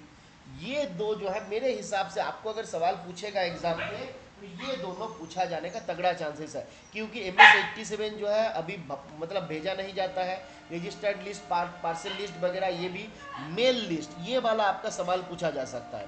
Mail list, branch office का स्लिप और बुक ऑफ पोस्टमार्क, ये आपका 2-2 साल का रहता है। ठीक है, तो ये तीनों हम याद रखेंगे, बहुत ज़्यादा इंपॉर्टेंट है। MS 87, अच्छा MS 87, MS 87A BO slip, आपका पार्सल रजिस्टर्ड, आपका मेल लिस्ट भी इंपॉर्टेंट है, फिर आपका हो गया बुक ऑफ पोस्टमार्क। तो ये हमारा 2 साल प्रिजर्वेशन पीरियड रहता है।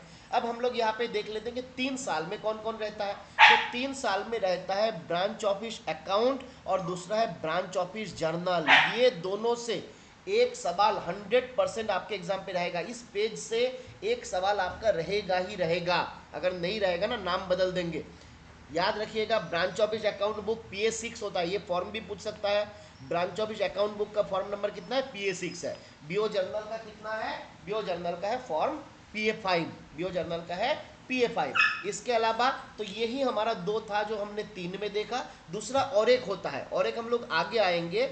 जैसे मान लीजिए डीजी पोस्ट ने कोई सर्कुलर इशू किया, अब उस सर्कुलर के भीतर हमेशा देखिए बोला गया है कि डीजी पोस्ट और हेड ऑफ द सर्किल का सारा सर्कुलर जो है बीओ के साथ, very good Mariam ji, MSIT से BO slip, person list, registered list, mail list, अच्छा बुक ऑफ पोस्टमार्क छोड़ दिया है, बुक ऑफ पोस्टमार्क बहुत इंपॉर्टेंट है, ठीक है। तो हेड ऑफ द सर्किल क्या करना चाहिए, उनको बीओ के लिए जो रेलिवेंट सर्कुलर है वो सारा बीओ में भेजना रहता है। तो हेड ऑफ द सर्किल के द्वारा बीओ में जो सर्कुलर भेजा गया उसका प्रिजर्वेशन पीरियड भी 3 साल होता है, ठीक है। तो वो भी हम लोगों को याद रखना रहता है, कभी कभी आपका सवाल पूछा जा सकता है। तो हम लोग देखा BO journal, BO account book, दोनों का आपका 3 साल रहेगा। फिर आते हैं हम लोग 5 साल वाला में। तो 2 हुआ, 3 हुआ, 5 में क्या क्या है, तो एमुनरेशन रिटर्न, हाफ ईयरली एमुनरेशन होता है बीओ में, जहाँ पे आगे हम लोग देखेंगे अनरजिस्टर्ड आर्टिकल का रिटर्न्स लिया जाता है कि किसी पर्टिकुलर बीओ में कितना अनरजिस्टर्ड आर्टिकल आया गया। फिर आता है आपका ईयरली विलेज रिटर्न, इसको भी हम लोग देखेंगे। तो ये दोनों रिटर्न है, 5 साल में भाई रिटर्न करना है। अगर आप जैसे हम लोग पॉलिटिक्स में जाते हैं, अगर सही से काम नहीं किया तो 5 साल में क्या कर देंगे, रिटर्न कर देंगे, है ना। 5 साल के बाद हमको रिटर्न करने का मौका रहता है। तो याद रखेंगे एमुनरेशन रिटर्न और ईयरली विलेज रिटर्न दोनों में हमारा 5 साल के बाद उसका रिटर्न भरना रहता है, ठीक है। तो ये हमने देखा। अच्छा, यहाँ पे आपका दूसरा चीज बताया गया था, circular of head of the circle containing conviction. ये दोनों में कंफ्यूज नहीं होना है। यहाँ पे क्या बोला गया, हेड ऑफ द सर्किल का ही सर्कुलर है जिसमें कुछ कन्विक्शन के बारे में बताया गया डिपार्टमेंटल ऑफिशियल का। मतलब कोई डिपार्टमेंटल ऑफिशियल था जिसको कोई पनिशमेंट वगैरह दिया गया, तो उसके लिए बोला गया ये आपका परमानेंट रिकॉर्ड रहेगा, ठीक है। और है तेरी, फिर आपका हमने देखा हेड, आगे हम लोग वो देखेंगे 3 साल वाला जो मैं, बैठो चुप से। चलिए अब आते हैं हम लोग कुछ परमानेंट रिकॉर्ड है, ये भी बहुत इंपॉर्टेंट है। अब देखिए सवाल आपका ये वाला भी पूछा जा सकता है, क्या है, ऑर्डर बुक और एक स्टॉक बुक, इन दोनों को बोला गया कि भाई ये मेरा परमानेंट रजिस्टर है। ये क्या है, परमानेंट रजिस्टर है। इसको परमानेंट रजिस्टर है मतलब परमानेंट नहीं है, but it is to be destroyed on special permission of superintendent. तो जब सुपरिटेंडेंट का स्पेशल परमिशन रहेगा तभी जाके हम ऑर्डर बुक को डिस्ट्रॉय कर पाएंगे, स्टॉक बुक को डिस्ट्रॉय कर पाएंगे। तो बेसिकली ये मेरा परमानेंट रजिस्टर हम मान सकते हैं कि ये मेरा परमानेंट है, और जब हमारा सुपरिटेंडेंट का ऑर्डर रहेगा तभी जाके इसको डिस्ट्रॉय किया जा सकता है। तो ऑर्डर बुक और स्टॉक बुक, है ना। आप ऑफिस सुपरवाइजर याद रख सकते हैं कि ऑफिस सुपरवाइजर जो होता है ना, ऑफिस सुपरवाइजर, ये आपका बिना सुपरिटेंडेंट का परमिशन का, सुपरिटेंडेंट का परमिशन में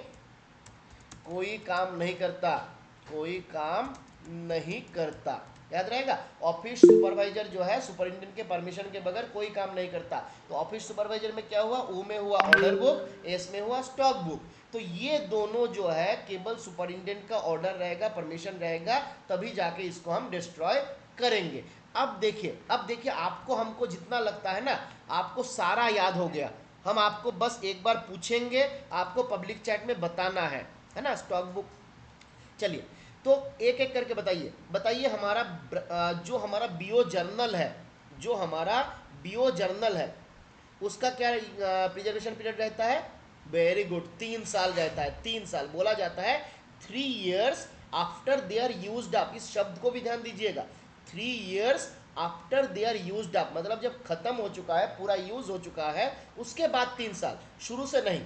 अच्छा बताइए आपका हमारा बीओ स्लिप है, बीओ स्लिप कितने साल के लिए रहेगा, बिल्कुल बीओ स्लीप रहेगा आपका 2 साल के लिए। बीओ स्लीप जो है वो रहेगा आपका 2 साल के लिए, ठीक है। अब बताइए हमको book of postmark, book of postmark इसका बताइए, very good, book of postmark भी आपका 2 साल का प्रिजर्वेशन पीरियड रहता है, बहुत बढ़िया। अच्छा बताइए हाफ ईयरली एमुनरेशन का जो रिटर्न होता है, हाफ ईयरली एमुनरेशन का जो रिटर्न होता है, सॉरी हाफ ईयरली एनुमरेशन का जो रिटर्न होता है, हाफ ईयरली एनुमरेशन का जो रिटर्न होता है 5 साल रहेगा, वेरी गुड। अब बताइए yearly village return, yearly village return उसका भी 5 साल रहता है, सब जानते हैं आप लोग। अब बताइए MS 87 जो आपका विलेज पोस्टमैन का बुक है, विलेज पोस्टमैन का बुक है तो वो आपका 2 साल रहता है, उसका आपका 2 साल रहता है। चलिए, उसके बाद आप बताइए, जो हमारा ब्रांच ऑफिस का अकाउंट बुक होता है उसका कितने दिन का रहता है?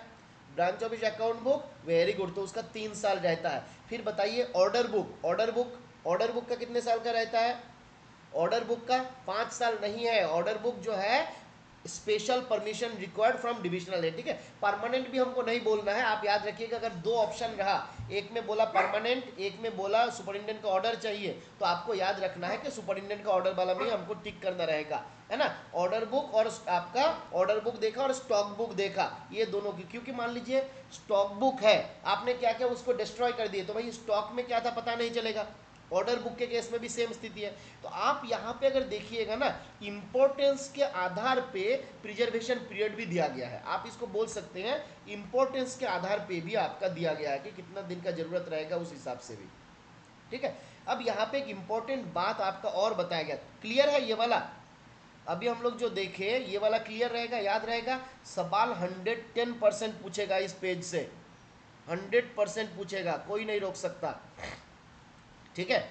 अच्छा, अब यहाँ पे देखिए एक इंपॉर्टेंट बात बोला गया कि आपका कुछ सीरियल नंबर दिया गया, 9, 10, 11, 12, इन चारों के केस में क्या बोला गया? बोला कि नोट दैट सीरियल नंबर 9, 10, 11, 12 मतलब ऑर्डर बुक, स्टॉक बुक, हमारा जो विलेज पोस्टमैन का बुक ऑफ रिसिप्ट MS 87 है, और आपका बुक ऑफ पोस्टमार्क है। बोला गया ये चारों को क्या करना है? जला के खत्म करना है, डिस्ट्रॉयड बाय फायर, और बाकी सबको क्या करना है? Sold as waste paper. ये बोला तो गया है, बट उसके बाद पिछले साल जितना हमको याद आ रहा है एक ऑर्डर आया हुआ था जहां पे बोला गया था जो भी आपका रिकॉर्ड था ना, जिसको बोला गया था कि डिस्ट्रॉय बाय फायर, वो सारा को आपका कर दिया गया था बाय शेडिंग मेथड, है ना। तो आप याद रख लीजिएगा, एग्जाम पे आपका क्या हो सकता है ये डिस्ट्रॉयड बाय फायर भी दे दे, है ना। अगर शेडिंग मेथड रहेगा तब तो हम लोग शेडिंग मेथड ही लिखते हैं, है ना। पर ध्यान देना है कि क्या रहेगा, और इस प्रकार का कंट्रोवर्शियल सवाल रहेगा तो डिलीट जरूर आपका हो जाएगा, अगर दोनों मतलब ये वाला इस प्रकार का अगर ऑप्शन रह जाएगा। ये वाला 13 में आपका कुछ नहीं बोला गया, 13 में बोला गया कि मान लीजिए कोई डिपार्टमेंटल ऑफिशियल है जिसको पनिशमेंट वगैरह दिया गया, तो पनिशमेंट रिलेटेड कोई सर्कुलर अगर आया हुआ है तो उसको बोला गया है परमानेंट आपका रजिस्टर। कन्विक्शन का मतलब होता है क्या? जब किसी को हम सजा देते हैं तो उसको बोलते हैं कन्विक्शन। तो हेड ऑफ द सर्किल ने कोई डिपार्टमेंटल ऑफिशियल को सजा दिया था तो वो आपका परमानेंट रजिस्टर्ड माना जाता है, ठीक है। तो सवाल पूछा जाना नहीं चाहिए, अनाप शनाप है, पर दिया गया है तो हमको याद रखना है, उसमें कुछ है नहीं, ठीक है। चलिए अब आगे बढ़े। चलिए आगे आता है हम लोगों का MS 87A। MS 87A क्या होता है? तो आजकल के दिन में इसको आपका यूज में बहुत ज़्यादा नहीं है, ऑलमोस्ट आपका ऑब्सोलेट हो चुका है, क्योंकि हम लोग अभी डिवाइस से ही रिसिप्ट जनरेट करते हैं, है ना। फिर भी ये हम लोग पहले जब इंस्पेक्शन में जाते तो इसको चेक करना पड़ता था MS 87A को। इसमें बेसिकली हम लोग मनी ऑर्डर का जो रिसिप्ट होता था वही इसमें आपका रहता था। पर यहाँ पे क्या बोला गया? The form of receipt to be given to customer in case of charge realization, in case of insured article, VP article, letter, parcel mail, money order, premium paid for PLI telegraph। तो ये basically आज के दिन में logical नहीं है कि आपका ऑब्सोलेट माना जा सकता है, ठीक है। तो मनी ऑर्डर वगैरह के लिए हम लोग यूज़ करते थे, तो बस एक बार देख लीजिए, क्योंकि PLI RPLI के लिए भी दूसरा रिसिप्ट है, LI2 आपका आता था, हालांकि वो भी अभी डिसकंटिन्यू हो चुका है, वो भी यूज़ नहीं होता है ना। पर देख लीजिए एक बार कि क्या क्या इसमें दिया गया था। तो जैसे insured letter, VP letter, parcel, money order, premium payment, ये सारा काम के लिए कोई भी चार्ज का रियलाइजेशन, तो BO में कोई भी पैसा लिया जा रहा है उसके बिहाफ में ये रिसिप्ट दिया जा सकता था। BO में कोई भी पैसा लिया जा रहा है उसके बिहाफ में ये रिसिप्ट दिया जा सकता था, ठीक है। इसका 2 पार्ट में रहता था, तो एक कॉपी हमारा ऑफिस कॉपी रह जाता था और एक कॉपी हम लोग कस्टमर को दे देते थे। और यहाँ पे दोनों पार्ट इसका जो रहता था उसमें आपका सीरियल नंबर आपका रहता था। तो कभी एक टाइम था जब इसको आपका फॉयल काउंटर फॉयल में आता था, जैसे मान लीजिए इस प्रकार का मान लीजिए ये वाला फॉइल हो गया, ये वाला काउंटर फॉइल, तो इस प्रकार से भी आता था। कभी एक टाइम था जब ये डुप्लीकेट में आता था, है ना, तो आपका फॉइल काउंटर फॉइल डुप्लीकेट दोनों प्रकार का इसका अवेलेबल हुआ करता था। एग्जाम पूछा जाने, सवाल पूछा जाने का चांसेस बहुत कम है। नंबर याद रख लीजिएगा खाली, book of receipt MS 87A। ठीक है, आगे आते हैं हम लोग एरर बुक के बारे में। एरर बुक के बारे में क्या बोला गया, तो एरर बुक जो होता है MS2 में मेंटेन होता है। एरर बुक जो होता है वो MS2 में मेंटेन हो जाता है, ये याद रखना है। MS2 जो है इसमें क्या नोट करते हैं, तो बोला गया any irregularities noticed, any irregularities noticed और ऑकर्ड, आप इसको खाली नोटिस्ड नहीं बोलना चाहिए, noticed at branch office, at branch office, और occurred at branch post office, है ना।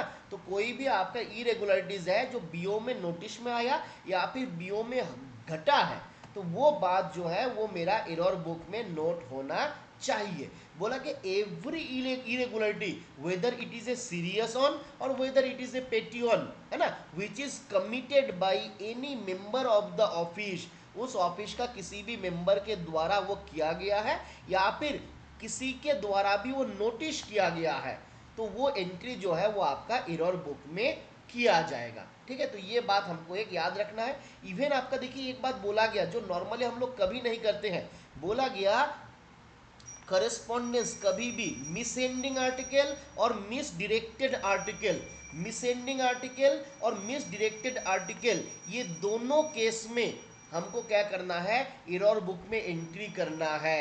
याद रहेगा, मिस एंडिंग आर्टिकल और मिस डायरेक्टेड आर्टिकल दोनों केस में, बिल्कुल रवि जी, उसमें अभी हम लोग लेटेस्ट जो देखे हुए थे कार्बन कॉपी ही यूज़ किया करते थे, पर पहले एक टाइम हुआ करता था कि वो आपका डुप्लीकेट में भी, मतलब काउंटर फॉइल भी उसका आया करता था। बहुत पुराना वर्जन मैं एक ऑफिस में देखा था, जब बीओ में जाते थे किसी एक ऑफिस में हमको वो पुराना वाला मिला था।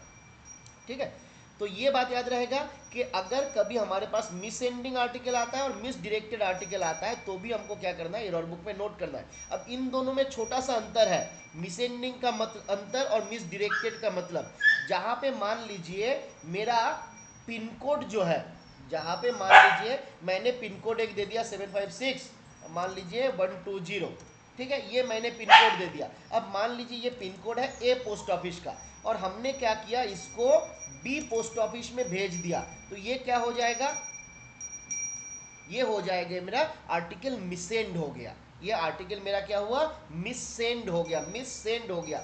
बेसिकली जाना था ए में, भेज दिया बी में, पिन कोड गलत नहीं था।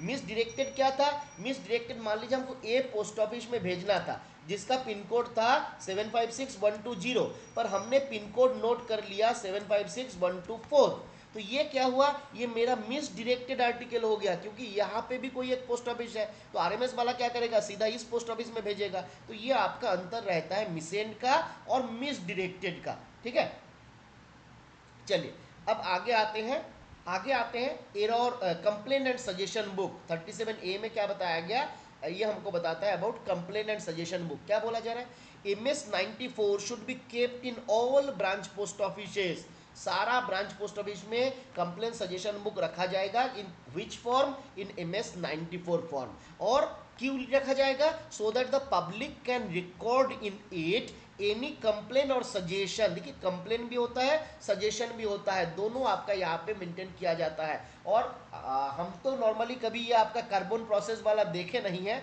But as per book of BO rules अगर आप जाइएगा तो बोला गया ये भी डुप्लीकेट में कार्बोनिक प्रोसेस में मेंटेन होना चाहिए। कंप्लेन सजेशन बुक जो रहता है इसको भी बोला गया कि डुप्लीकेट कार्बोनिक प्रोसेस में इसको भी मेंटेन किया जाना चाहिए, ताकि एक कॉपी जो है मेरे ऑफिस में रह जाएगा और एक कॉपी जो है उसको मैं स्केलेट कर पाए, मेरा हायर ऑफिशियल जो है उनके पास भेज पाए। तो ये डुप्लीकेट के लिए आपका बोला गया है। बोला जा रहा है this book shall be kept in a conspicuous place which is easily accessible to public without asking for it. तो इसको आपको ऐसा जगह पे रखना है कि पब्लिक को बीपीएम से मांगना ना पड़े, वो आके ही उनको मिल जाएगा, हाँ हाँ ये कंप्लेंट सजेशन बुक रखा हुआ है, चलो इसमें एंट्री करते हैं। क्लियर है, चलिए अब आगे हम लोग आज एक काम करते हैं, आज हम लोग 20 पेज तक यहाँ तक खत्म करेंगे। हाँ, अब आते हैं हम लोग 40 में बताया गया mobilization of notices and notices to reservist. है, चुप से बैठो। क्या बोला गया? Mobilization to notices and notices to reservist. तो ये क्या होता है भाई? मोबिलाइजेशन क्या होता है और ये रिजर्विस्ट कौन होता है? तो आप अगर देखिएगा, बोला जाता है कि मान लीजिए कि कोई भी मेरा आर्म फोर्स का आदमी है, आर्मी है, और आर्मी वाला का घर है किसी गांव में, वो गया हुआ है वहां पे छुट्टी में, है ना? तो ये आता है आपको, बोला जा रहा है, देखिए, mobilisation notice to Indian soldier. तो मोबिलाइजेशन नोटिस हम किसको देते हैं? इंडियन सोल्जर को देते हैं। जो सोल्जर आपका छुट्टी में है या फिर फरलाव में है, फरलाव का मतलब होता है टेम्पोररी लीव, है ना, या टेम्पोररी एब्सेंस फ्रॉम ड्यूटी, जो भी है। तो आपका कोई छुट्टी में है या कोई टेम्पोररी लीव में है, तो उन लोगों को दिया जाता है मोबिलाइजेशन का नोटिस। तो ये बात आपको याद रखना है, इंडियन सोल्जर को हम देते हैं कौन सा नोटिस? मोबिलाइजेशन का नोटिस देते हैं। और वो किस कलर में रहता है? तो बोला कि उसका जो कवर रहेगा ना, उसका कवर रहेगा आपका लाइट इयोलो में। तो मोबिलाइजेशन का नोटिस जिस कवर में आएगा वो रहेगा लाइट इयोलो में। और आप अगर देखिएगा, रिजर्विस्ट कौन होता है? तो मान लीजिए किसी पर्टिकुलर एरिया में बहुत सारा कुछ लोग हैं, जैसे मान लीजिए आप हो, हम सबको अगर कभी भी देश के लिए जरूरत पड़ता है तो हम सबको भी बैटलफील्ड में जाना है, आप लोग जानते होंगे, है ना? तो हम लोगों को माना जा सकता है कि हम रिजर्विस्ट है ना? या फिर मान लीजिए कुछ लोग ऐसा है जिसको कुछ ट्रेनिंग वगैरह दे के रिजर्व में रखा गया, वो सिविलियन ही है, आर्मी वाला है नहीं, बस हम ट्रेनिंग उनको दिया गया कि भाई तुमको जरूरत पड़ने पे लड़ाई करने के लिए जाना पड़ सकता है, तो उनको हम बोलेंगे रिजर्विस्ट। तो जो बेसिकली आपका आर्मी का ऑफिसर है, वो है आपका, उनके लिए मोबिलाइजेशन का नोटिस आएगा। और जो हमारा रिजर्विस्ट है, मतलब जिसको सिविलियन है, उनको हम रिजर्विस्ट वाला नोटिस जो है वो सर्व करेंगे। तो रिजर्विस्ट वाला नोटिस जो है ऑरेंज कवर में आता है। आप इसको याद रखिएगा, रिजर्विस्ट लोग जो होते हैं ना, वो आरओ का पानी पीता है। रिजर्विस्ट लोग जो होते हैं आरओ का पानी पीते हैं, मतलब रिजर्विस्ट और ऑरेंज कवर, है ना? और जो हमारा मोबिलाइजेशन वाला रहता है वो हमारा रहता है लाइट योलो में। वो हमारा रहता है किसमें? लाइट योलो में। तो आप इसको ऐसे भी याद रखते हैं, my my Indian army, my Indian army. तो ये मेरा है, माई क्यों हम बोल रहे हैं? तो मोबिलाइजेशन और इसे होगा योलो, तो इंडियन आर्मी जो है वो मेरा है, तो मोबिलाइजेशन होगा किसमें? योलो में होगा। अब लाइट को आप थोड़ा हल्का सा कर लीजिएगा कि भाई छुट्टी में गया है, इसके लिए उसको लाइट योलो में भेजा जा रहा है। तो लाइट योलो रहेगा मोबिलाइजेशन के लिए, ऑरेंज कवर किसके लिए रहेगा? रिजर्विस्ट लोगों के लिए रहेगा। तो ये सवाल एग्जाम पे पूछा जा सकता है कभी भी, ठीक है? मोबिलाइजेशन के लिए कौन सा कलर का रहेगा और आपका रिजर्विस्ट के लिए कौन सा कलर का रहेगा। क्लियर है? आगे आते हैं हम लोग, post office order book. 90% BPM को, पोस्ट मास्टर को ऑर्डर बुक क्या है वो मालूम ही नहीं है। आप अगर जाके किसी को बोलिएगा ना कि भाई ऑर्डर बुक दो, वो आपके तरफ ऐसे देखते रहता है कि कभी कभी हमको सवाल पूछने का मन करता है कि टुकुर टुकुर देखता है क्या, है ना? गाना था ना कि टुकुर टुकुर देखता है क्या। जब आप पूछिएगा आपका ऑर्डर बुक के बारे में, तो वो आपका होते रहता है, तो आपको बताना रहता है कि ऑर्डर बुक मतलब आईआर बुक, है ना? तो ऑर्डर बुक क्या होता है? बोला कि एवरी, ये तो आप जानते ही हैं कि हायर ऑफिशियल जब कोई भी ऑफिस विजिट करेगा तो हायर ऑफिशियल का जो इंस्पेक्शन ऑर्डर होगा, इंस्ट्रक्शन होगा, वो जिस बुक में रहेगा उसको बोला जाएगा ऑर्डर बुक में। अब यहाँ पे एक सवाल आता है, क्या मेरा जो मेल ओवरशियर है, मेरा जो मेल ओवरशियर है वो आपका ऑर्डर बुक में एंट्री कर सकता है या नहीं? ऑर्डर बुक में एंट्री कर सकता है या नहीं? बताइए पब्लिक चैट में। मेरा आपका ओवरशेयर होगा ना कुछ ही दिन में, बिल्कुल राजीव जी कर सकता है। और यह आपका ओवरशेयर जब खास करके बीओ के केस में बोला जाता है, एसओ के केस में तो ओवरशेयर का कोई विजिट वगैरह रहता नहीं, पर बीओ विजिट में जब ओवरशेयर जाता है तो बोला गया कि उनको एंट्री करना रहता है ऑर्डर बुक में, उनको एंट्री करना रहता है कहाँ पे? ऑर्डर बुक में, ठीक है? तो ओवरशेयर जो है वो भी एंट्री करेगा, ये बात ध्यान रखना है। ये कभी कभी कंफ्यूजिंग होता है, कुछ लोग सोचते हैं कि नहीं ओवरशेयर को एंट्री करना नहीं है। तो बोला जा रहा है every BO must keep MS8। MS8 क्या है? ऑर्डर बुक का फॉर्म नंबर है। अच्छा, और एक फॉर्म नंबर हुआ करता था, post masters order book. Form number क्या है बता दीजिए? पोस्ट मास्टर्स ऑर्डर बुक, इसका फॉर्म नंबर क्या था? एसओ के केस में देखिए, ओवरशेयर एसओ विजिट में जाएगा ही नहीं, मतलब जा सकता है पर एसओ का जो विजिट में तो जाएगा, पर जो फॉर्मल विजिट होता है वो ओवरशेयर नहीं कर सकता, वो इंस्पेक्टर ही जाएगा। तो इंस्पेक्टर अगर जाएगा तो इंस्पेक्टर कर सकता है एंट्री। ठीक है, बिल्कुल पोस्ट मास्टर्स ऑर्डर बुक होता है MS1 में, है ना। पोस्ट मास्टर्स ऑर्डर बुक होता है MS1 में। इसमें क्या रहता है तो हम लोग पहले भी डिस्कस किए हुए हैं, दिस कंटेन्स द ऑर्डर और अरेंजमेंट ऑफ पोस्ट मास्टर, है ना। पोस्ट मास्टर जो arrangement made by post master हम बोल सकते हैं, अरेंजमेंट बाय पोस्ट मास्टर। तो ये हमारा रहता है पोस्ट मास्टर्स ऑर्डर बुक, और MS8 क्या होता है, हमारा ऑफिस ऑर्डर बुक होता है। तो बोला जा रहा है BPM is personally responsible for prompt action taken on the order and remarks by the inspecting authority. देखिए ये हमको क्या बता रहा है BPM को, कि जब भी हम BO इंस्पेक्शन में जाते हैं उनके पास IR भेजते हैं। IR क्या है, बेसिकली ऑर्डर बुक में मेरा द्वारा दिया गया इंस्ट्रक्शन है। तो BPM को बोला गया बाबू तुम क्या हो, तुम रिस्पॉन्सिबल हो कि वहां पे जो इंस्ट्रक्शन दिया गया उसके अगेंस्ट में तुमको प्रॉम्प्ट एक्शन लेना है, ठीक है। तो जिस कारण से उनको कंप्लायंस भी सबमिट करना रहता है। अब क्या बोला गया, ईच ऑर्डर बुक, ये सवाल एग्जाम पे पूछता है, ध्यान दीजिए, each order book has 2200 number of serially numbered pages. कितना सीरियल नंबर किया हुआ पेज रहेगा, तो 200 सीरियल नंबर किया हुआ पेज रहेगा। और बोला गया इसका पन्ना अगर कभी भी जानबूझकर आपका विलफुली इसका रिमूव कर दिया जाता है इसका पेज को, तो भाई तुम पेज रिमूव करोगे, हम तुमको डिपार्टमेंट से रिमूव करेंगे, ठीक है। तो ऑर्डर बुक का पेज विलफुली अगर रिमूव किया जाएगा, then the offender will be liable for removal from service, है ना। तो उनको सर्विस से रिमूव कर दिया जाएगा, ये हमारा बात को याद रखना है। ऑर्डर बुक को क्या बोला गया, order book is a permanent record. Order book क्या है, एक परमानेंट रिकॉर्ड है, और this shall not be destroyed without the special permission of divisional head. जब तक डिविजनल हेड का स्पेशल परमिशन नहीं रहेगा, कोई भी इसको आपका डिस्ट्रॉय नहीं कर सकता। क्लियर है। इसके बाद एक सर्कुलर्स के बारे में हम आपको बता रहे थे, ब्रांच ऑफिस का सर्कुलर्स। क्या बोला गया, बोला जा रहा है कि जैसे हेड ऑफ द सर्किल है और DG पोस्ट है, उनका हर एक सर्कुलर BO में भेजने का आवश्यकता नहीं है। पॉइंट को समझिएगा, ऐसा नहीं कि हेड ऑफ द सर्किल का कोई ऑर्डर आपका BO में नहीं जाएगा। बोला जा रहा है circular, every circular, actually sentence को भी थोड़ा सा वो लोग सही से लिखा नहीं है। बोला जा रहा है every circular issued by DG और head of the circle need not be supplied to BO। तो इसके पहले हमको एक एवरी ऐड करना है।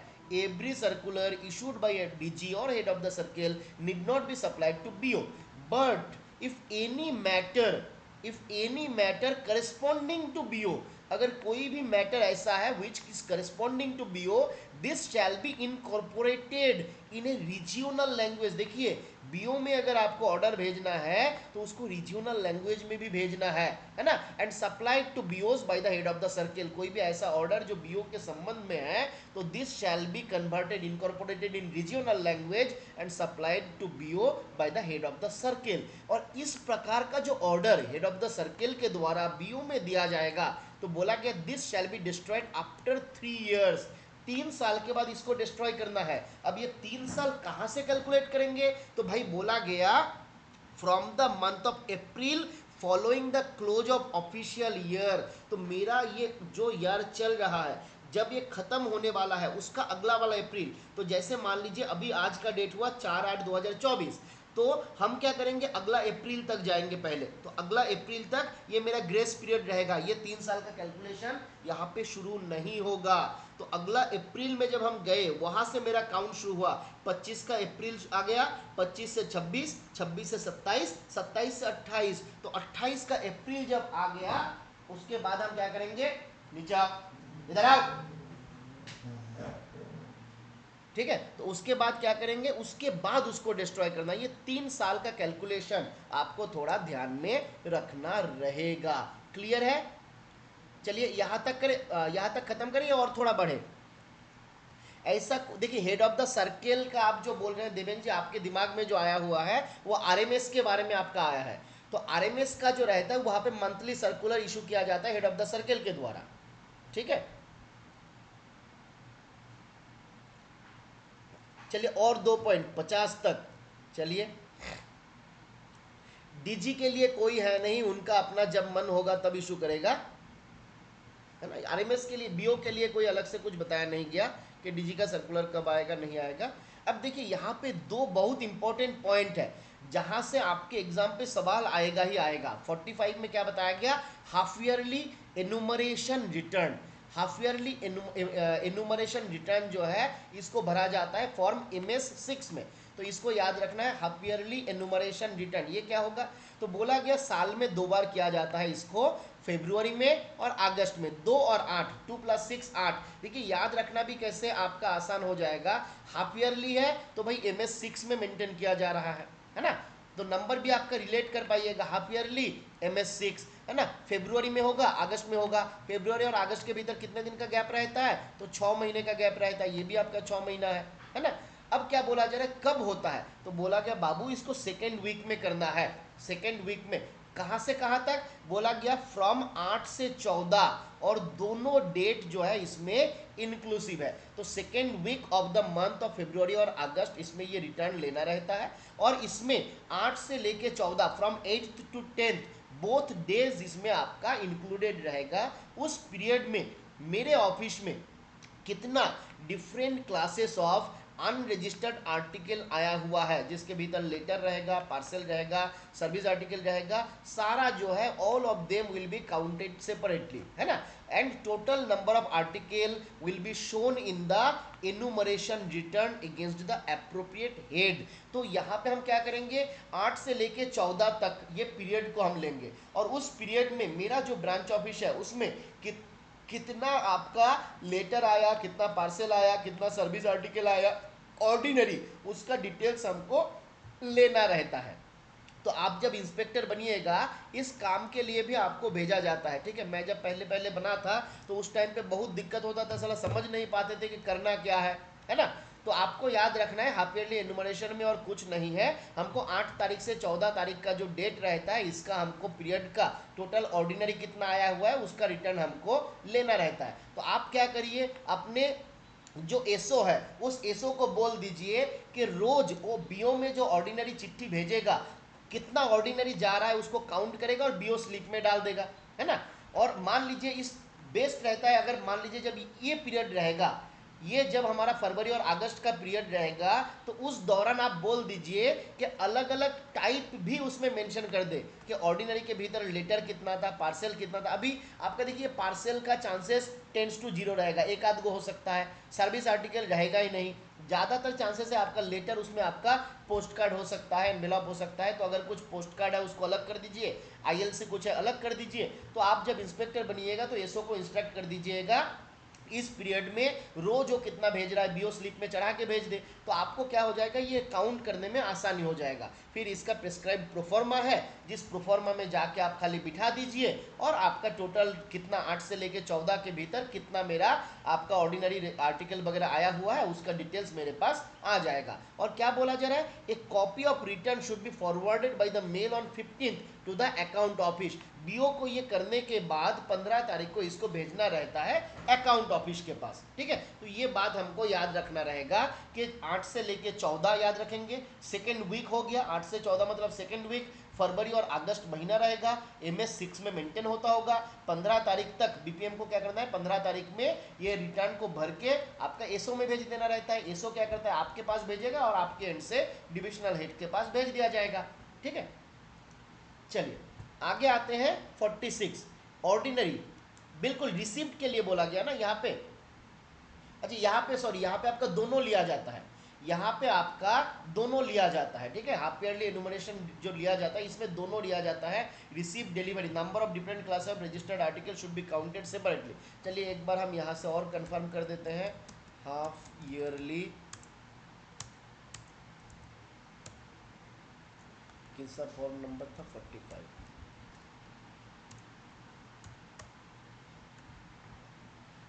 चलिए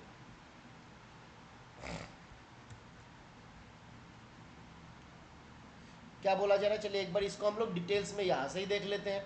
बोला जा रहा है the time fix for half yearly enumeration is the second week, क्या है टाइम, क्या है second week of the month of February and August each year, that is from 8th to 10th और 8 to 14th both days inclusive, हम लोग already देख लिया।